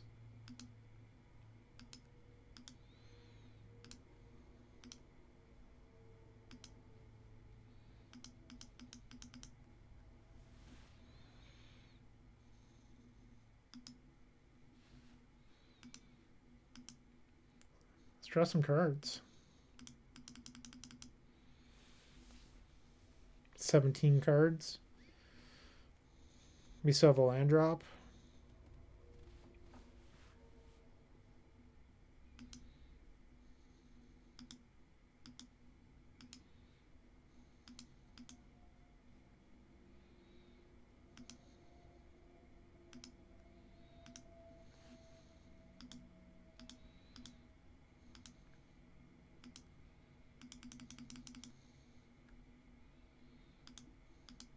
Makes a mana, so it's pretty free to cast.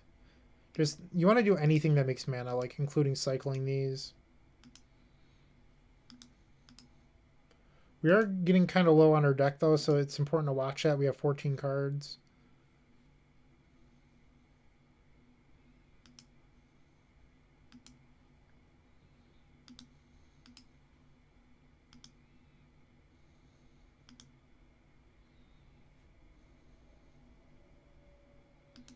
We have 11 mana. 12 mana with strings. We need 14.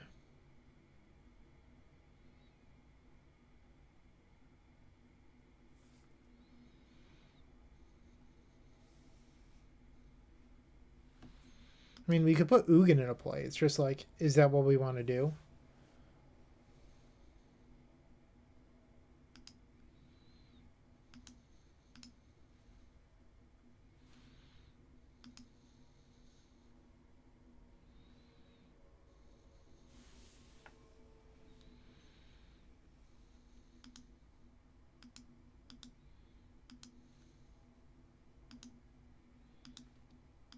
Like, I feel like our Ugin's just going to die.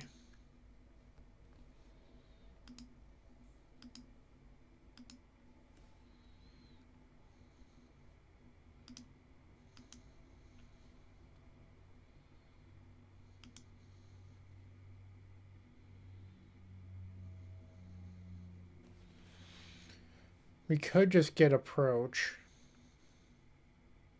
Yeah, let's do that.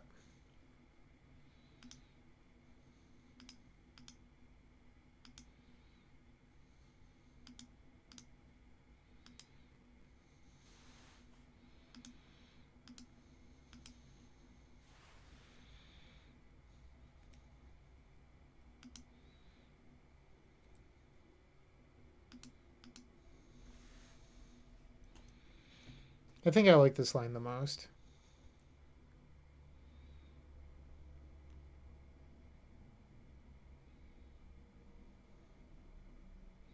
Rewarded.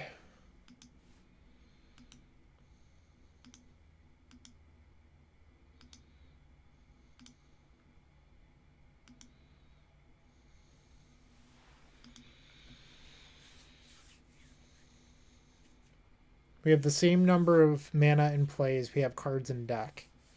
13.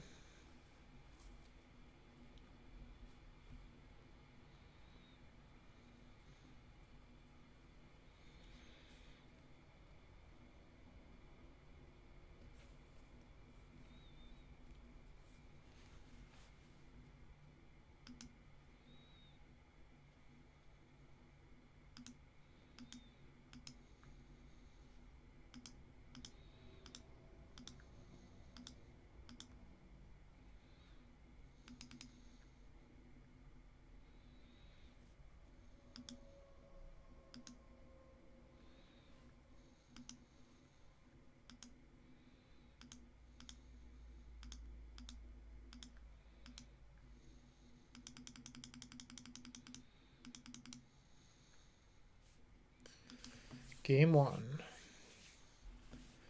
So they're probably boarding in Necromantia. Sometimes I've like in the past I've boarded in Nev every once in a while. You saw that they had the Murderous Riders, which makes that plan a little bit worse. We do have Masterminds that they saw that game because we used it to go get Pier.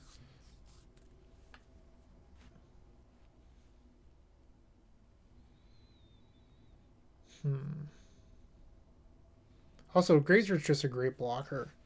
So sometimes what I'll do here is I'll either board out Planning or I'll board out Viziers. So I'm gonna try this, I believe. Hopefully this is good enough.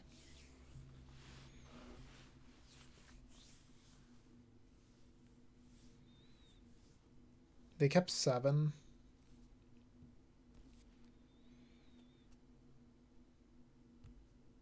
This hand's like kind of close. Like a Thoughtseize really hurts.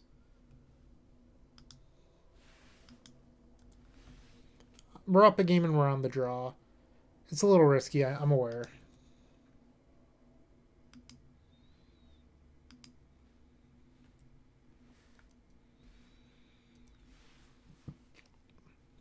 They kept a hand without a turn 1 play, which worries me. Well, they have a turn 2 Agonizing Remorse. Probably getting the Planning.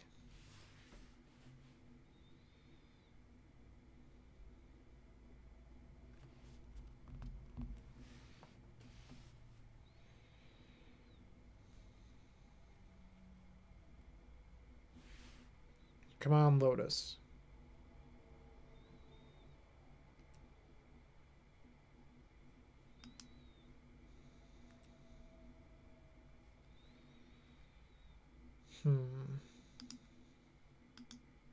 It just doesn't do enough right now.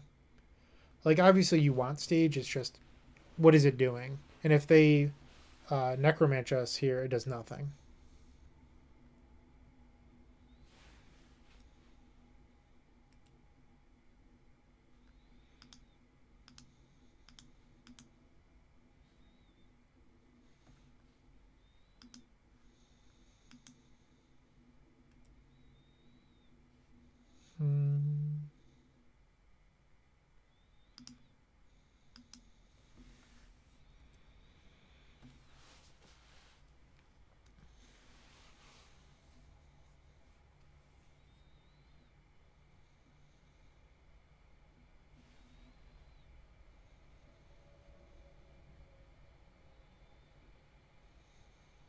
It's a pretty fast clock.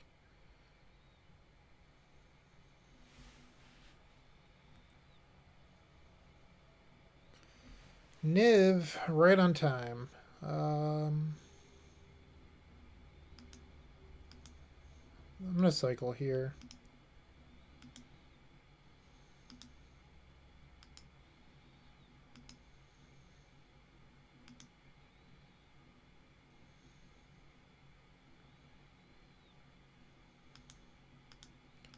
Alright, play Baral. Playing Baral allows it so that if we draw an untapped land next turn, we can cast Pour. And we've kept Grace in our hand this entire game for 2 reasons. 1, we haven't really had a great window to cast it. And 2, if you end up playing a card like Pour after ripping a land, with the Grazer in hand, you can still put Lotus in to play that turn. And Wrangle, terrific turn 4 play here. We're going to get kind of punished.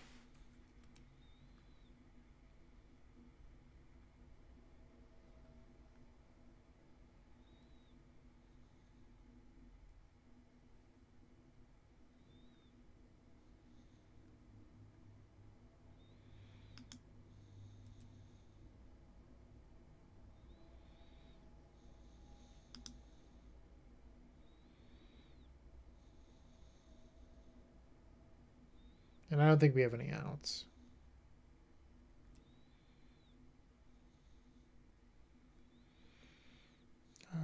Or card. I guess we could dig.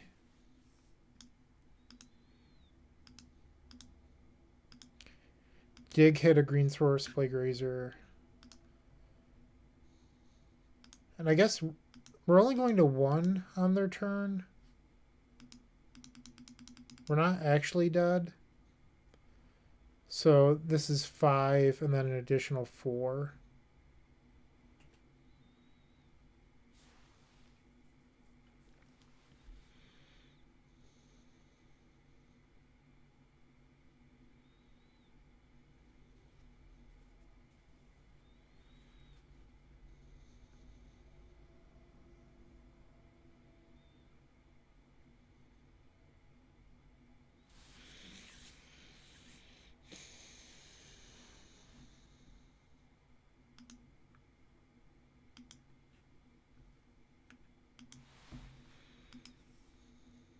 If they have a removal spell, we're dead. Because I took this line.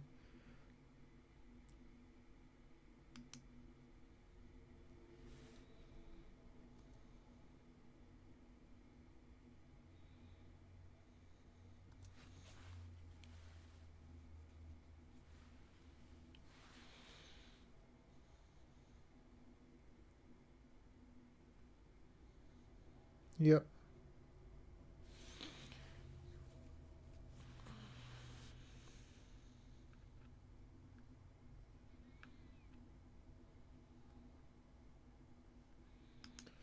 In game 3.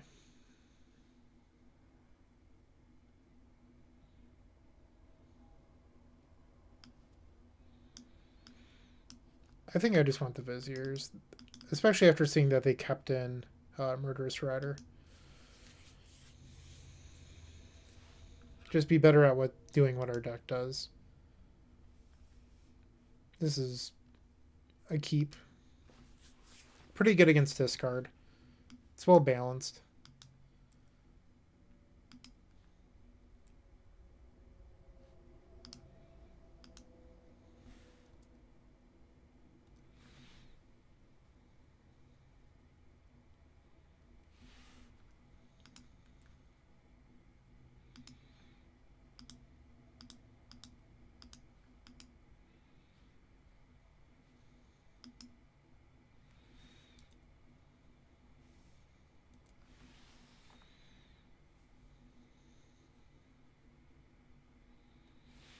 Pretty aggressive hand here.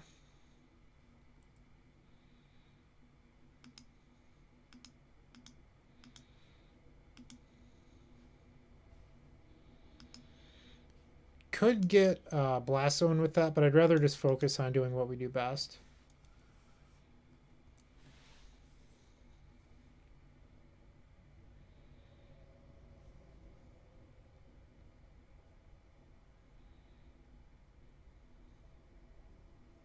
The fear with getting Thespian Stage is if they have the Necromancer here, it's a little embarrassing.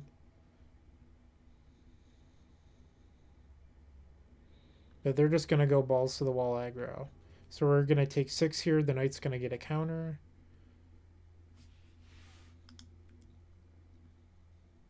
Alright, really wanted that to be a Vizier.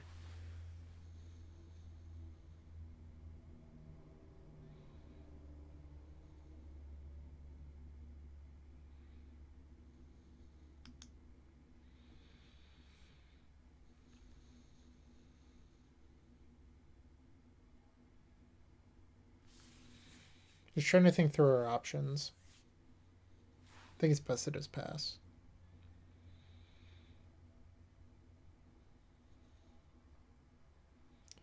So that's going to be 5. Yeah. They can't kill us, I don't think.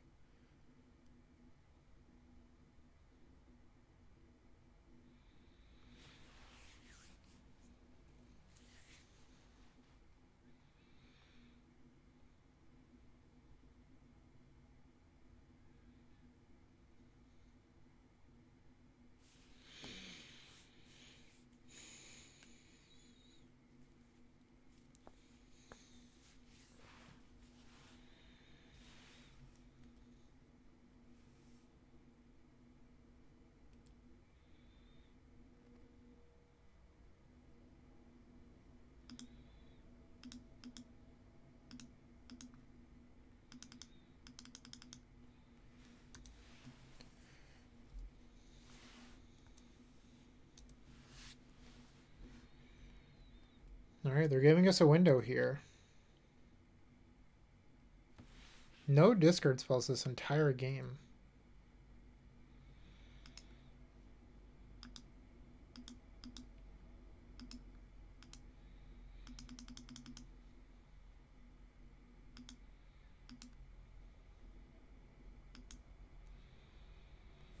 Alright, so that's 1 mana. So we have 8 plus 4 is 12, which is enough for Ugin.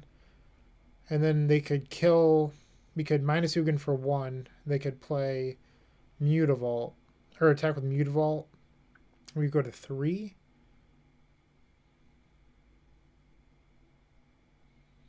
I think I'd just rather cast Dig.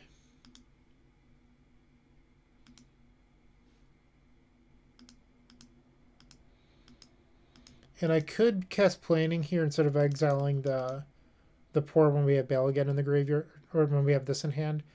But I want a couple good hits off this because I think that should just win.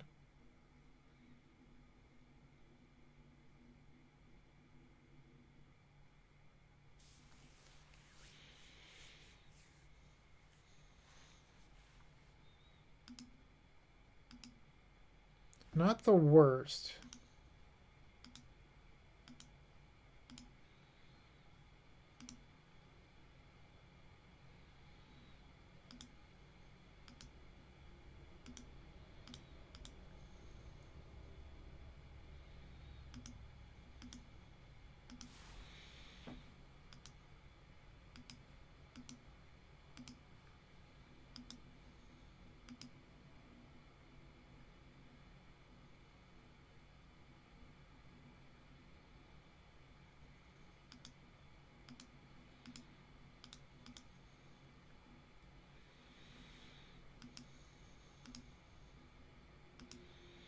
Alright, so we currently have 12 mana, which is just 1 mana short of being able to Omniscience into the cards that win. So we could peer here, technically. I don't really want to take that line. I'm going to try to Planning and just like hit what we need. So Poor actually makes a mana here, and this should do it.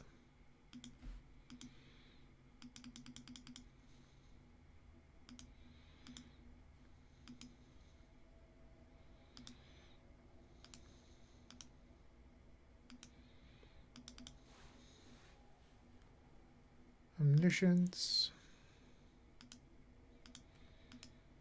I like thinking about when I play this deck, how everything is a plus or a minus. So in my head there, strategic planning was a -1 that had the ability to hit a bunch of pluses, which is why I think that it was worth it to play there because I knew that Poor was a +2 and that was theoretically an out.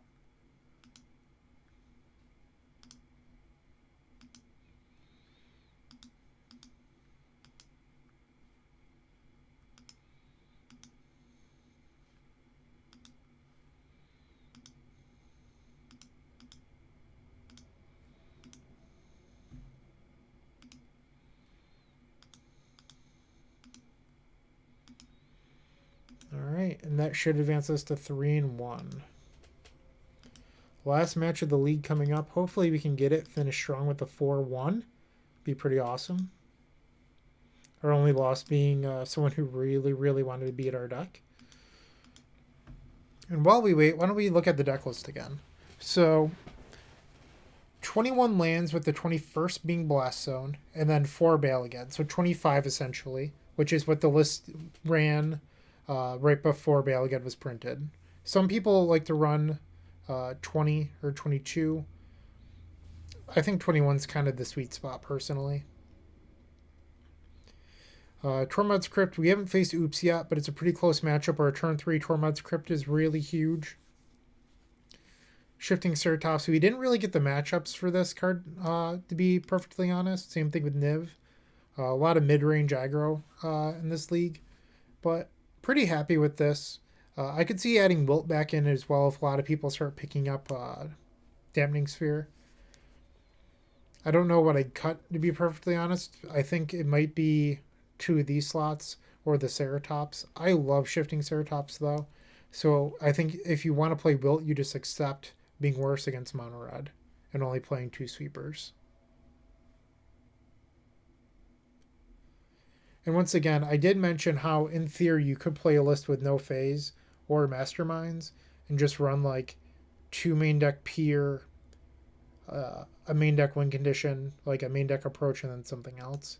And that way you get a full sideboard.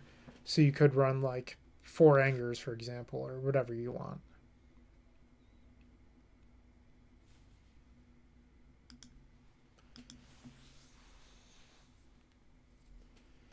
All right, the last one.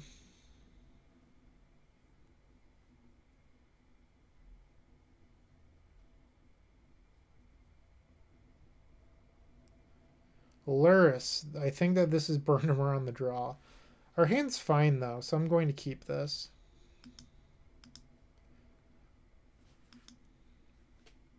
Lures usually means burn. It can also mean boggles. But either way, our hand's a tiny bit slow, and it's burn.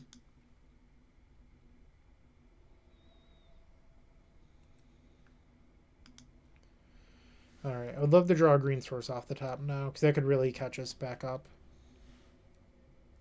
Untap green source. Let's go.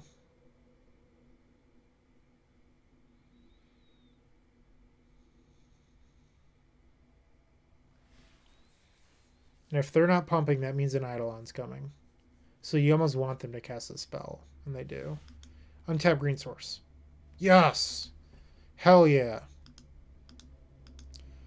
We are back in this thing.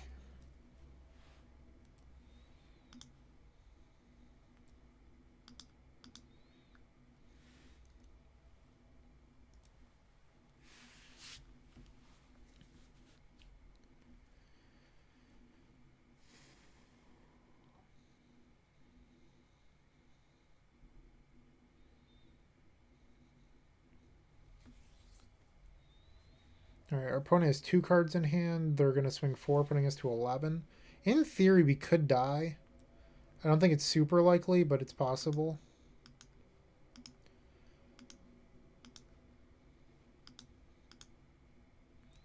A hidden strings here would mean that we could also try to kill them. And there's the hidden strings. Do I do it for the recording? Do I try to get the turn 3 or do I play it safe and pass? I think I'm going to try to get the turn 3 for you all. I mean, a turn 4 is very likely, but I also think it's like kind of cool the turn 3. And even if we fizzle, but we hit a Fae right here, we can anger the gods. So there is some upside to just going for it anyway. Alright, we didn't hit that. We don't need the second field. Playing Baral as a blocker is pretty good.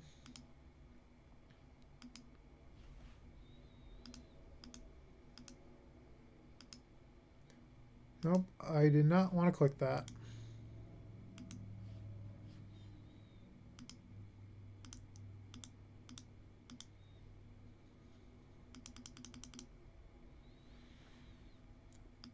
We're doing it.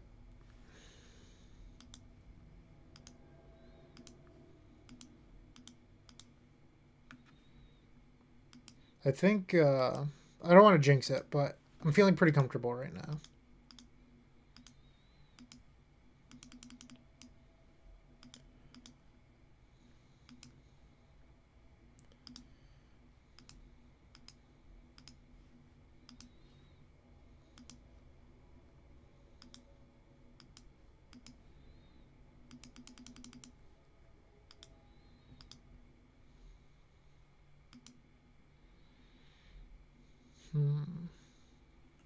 So I could right now just Fae for anger. I could also just Fae for approach.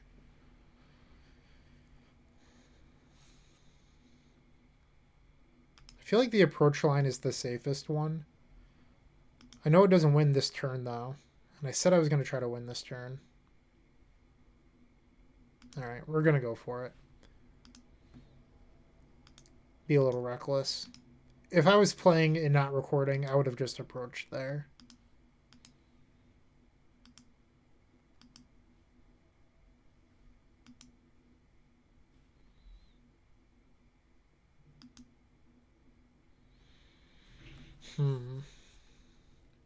I can still approach.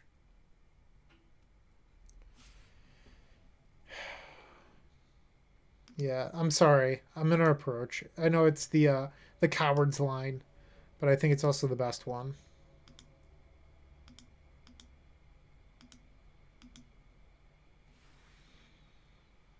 And our opponents conceded anyway, so it was technically a turn 3 kill. You can't argue with me that it wasn't. I will not accept it. All right, anger is coming in. We're boarding out masterminds into strategic planning.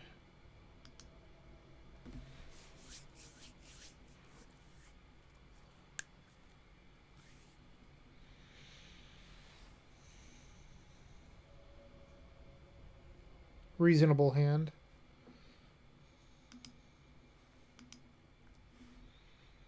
Like, this hand's essentially a 6-card hand. Like, I would definitely keep this as a 6, and no reason not to keep it as a 7.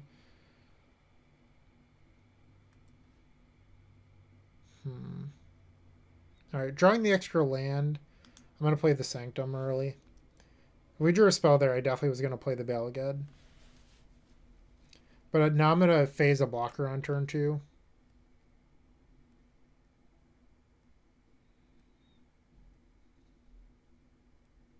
There's the Eidolon. Maybe not now. Just try to draw anger.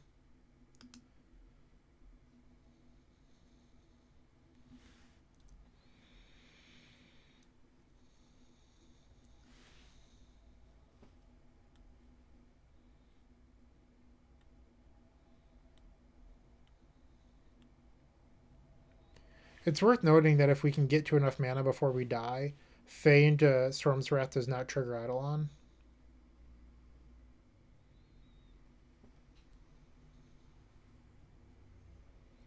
Our opponent had a pretty aggressive draw.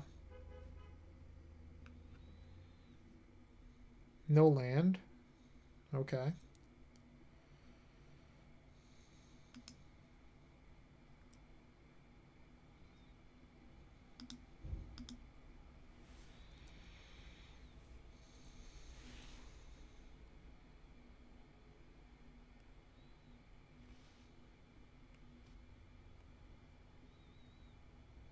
We're at 15.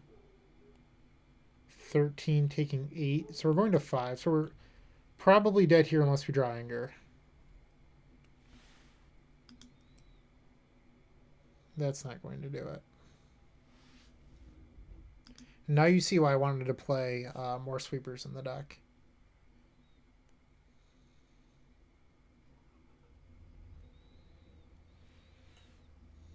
Yep, game 3.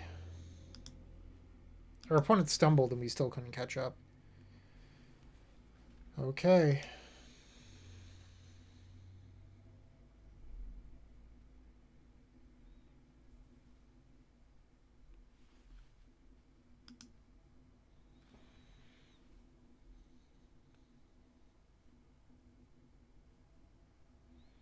This is a risky one. No way to find Lotus. 2 lands.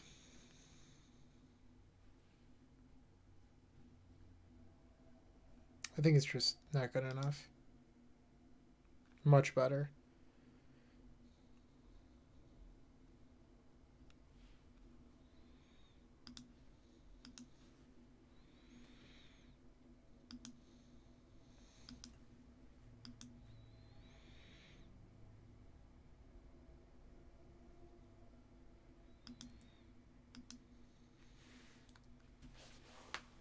And I am playing a Phasa blocker on 2. Alright, well, they definitely have Eidolon. Guess that's not happening anymore.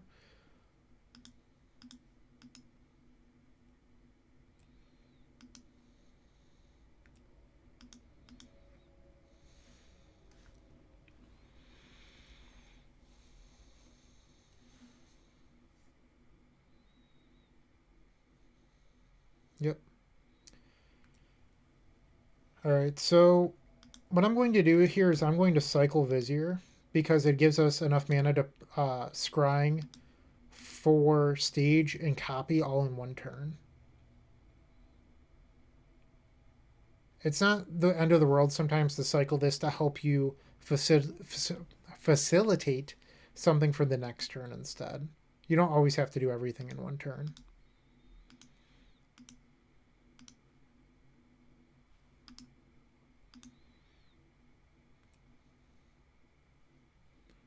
Now we get stage.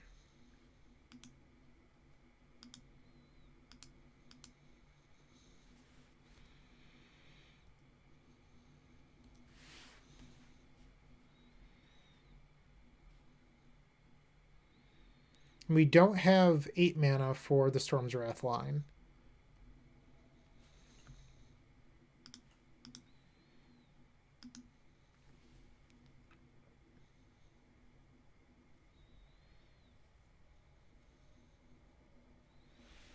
Yikes.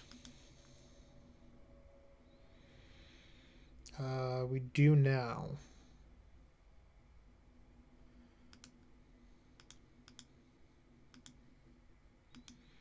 But it's also free to just play port here, so I'm going to do that.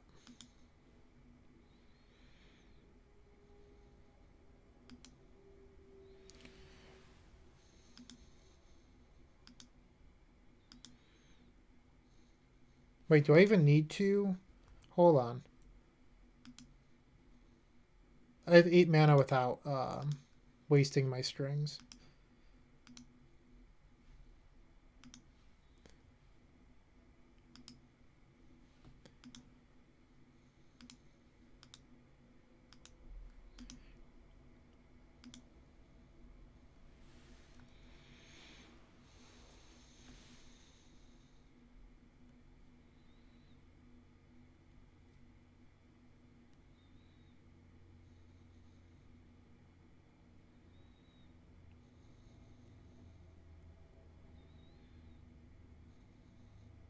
They're going for the aggressive line. I like it.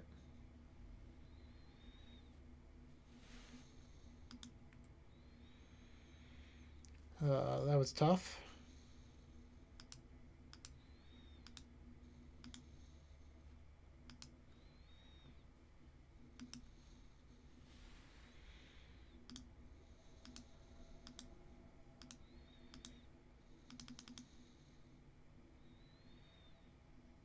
So our opponent has 3 cards.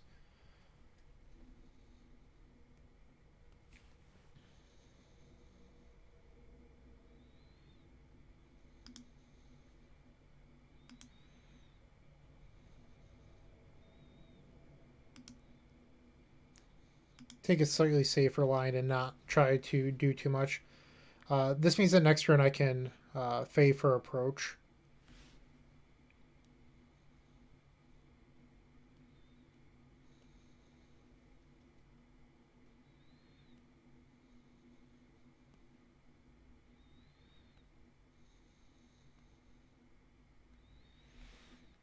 They can cast this Wizard's Lightning at any point.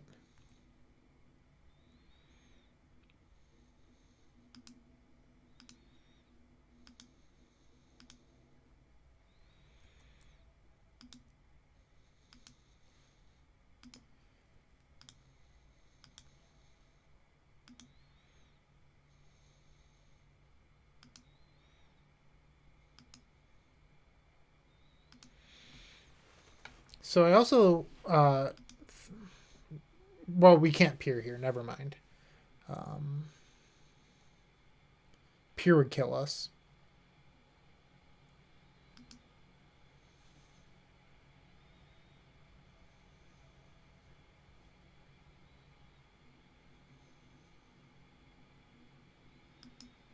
I guess we're on the draw dig plan.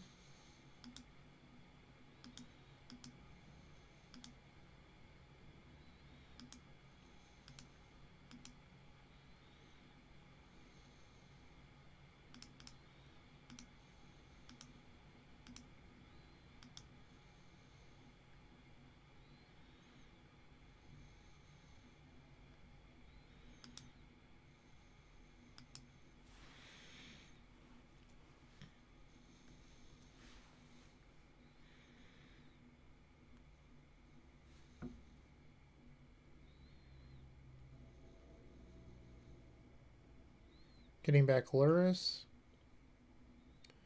So if we block, we can't bounce Fey, cast Fey. So I think I'm actually just going to take it here, and they're going to Wizard's Lightning us.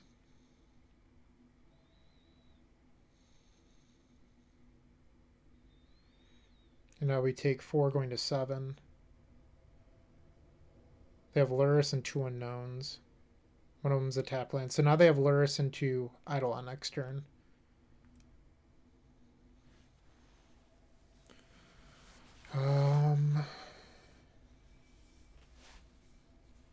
Pretty tough choice.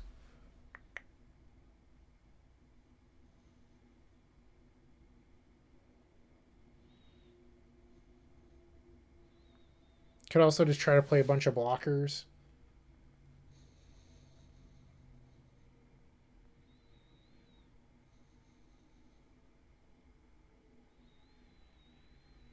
So we have 10 mana here. It's going to be 6. Actually, then we're dead to any burn spell. If I take that line.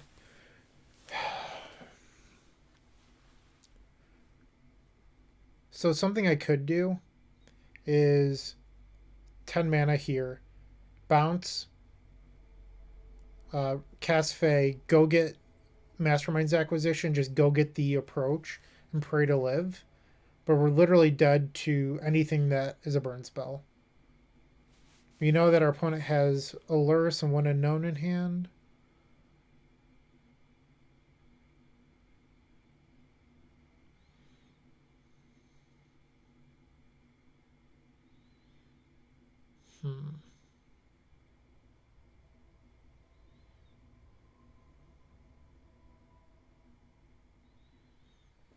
Another line that I could do, maybe this is better, is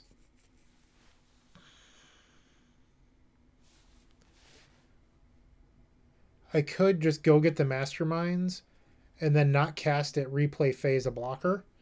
But if you do that, you have to draw a land off the top in order to win. A land or something that makes a mana.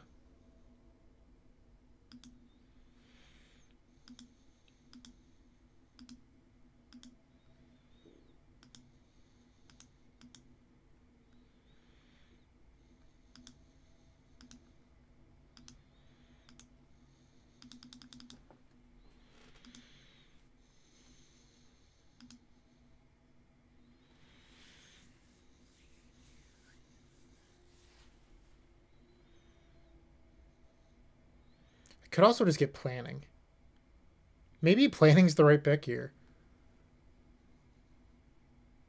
Yeah, I think it's planning.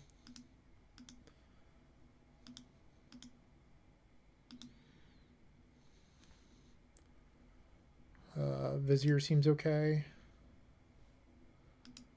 Think approach is currently 2 down. I think this actually wins. Assuming we don't die here.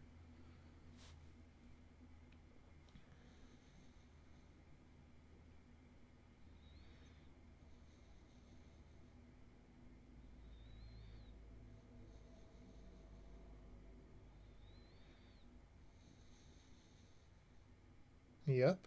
No Eidolon. Oh, they have a burn spell. We're just dead.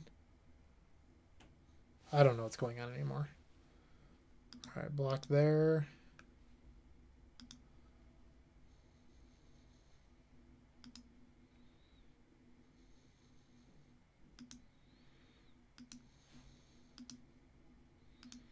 So I think, and I could be wrong, I think that this is approach we're about to draw. This is our 3rd draw step. We're cycling, and then... Oh, no, I'm sorry. This was our 2nd draw step. We looked at 3, and now we're cycling. Nope, I was wrong. So it's the next card. All right.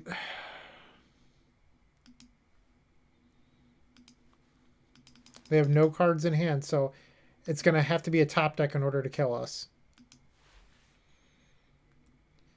It's one draw versus the other. What a way to end a league.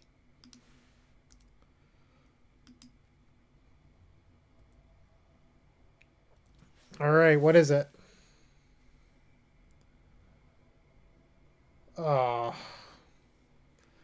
womp womp. Still fine. I thought for sure that was it, though. I really did. I thought that we were going to draw it that turn. I guess I could have sat there and counted it out longer. I don't know. I still think the decision between strategic plannings and getting masterminds there was super interesting. Because, like, if we had found dig or pour off the strings was just an instant win on our next turn. I mean, I shouldn't say that. If we got another turn, we were going to win. So I think it's almost more probable than hoping to draw something that was just +1 mana. Who knows? It was really interesting. I know that this was only a 3-2, but this was a super fun league. I had a lot of fun playing it. Let me know what you think in the comments. Yeah, and if you have any questions on the deck list, feel free to ask. Thanks.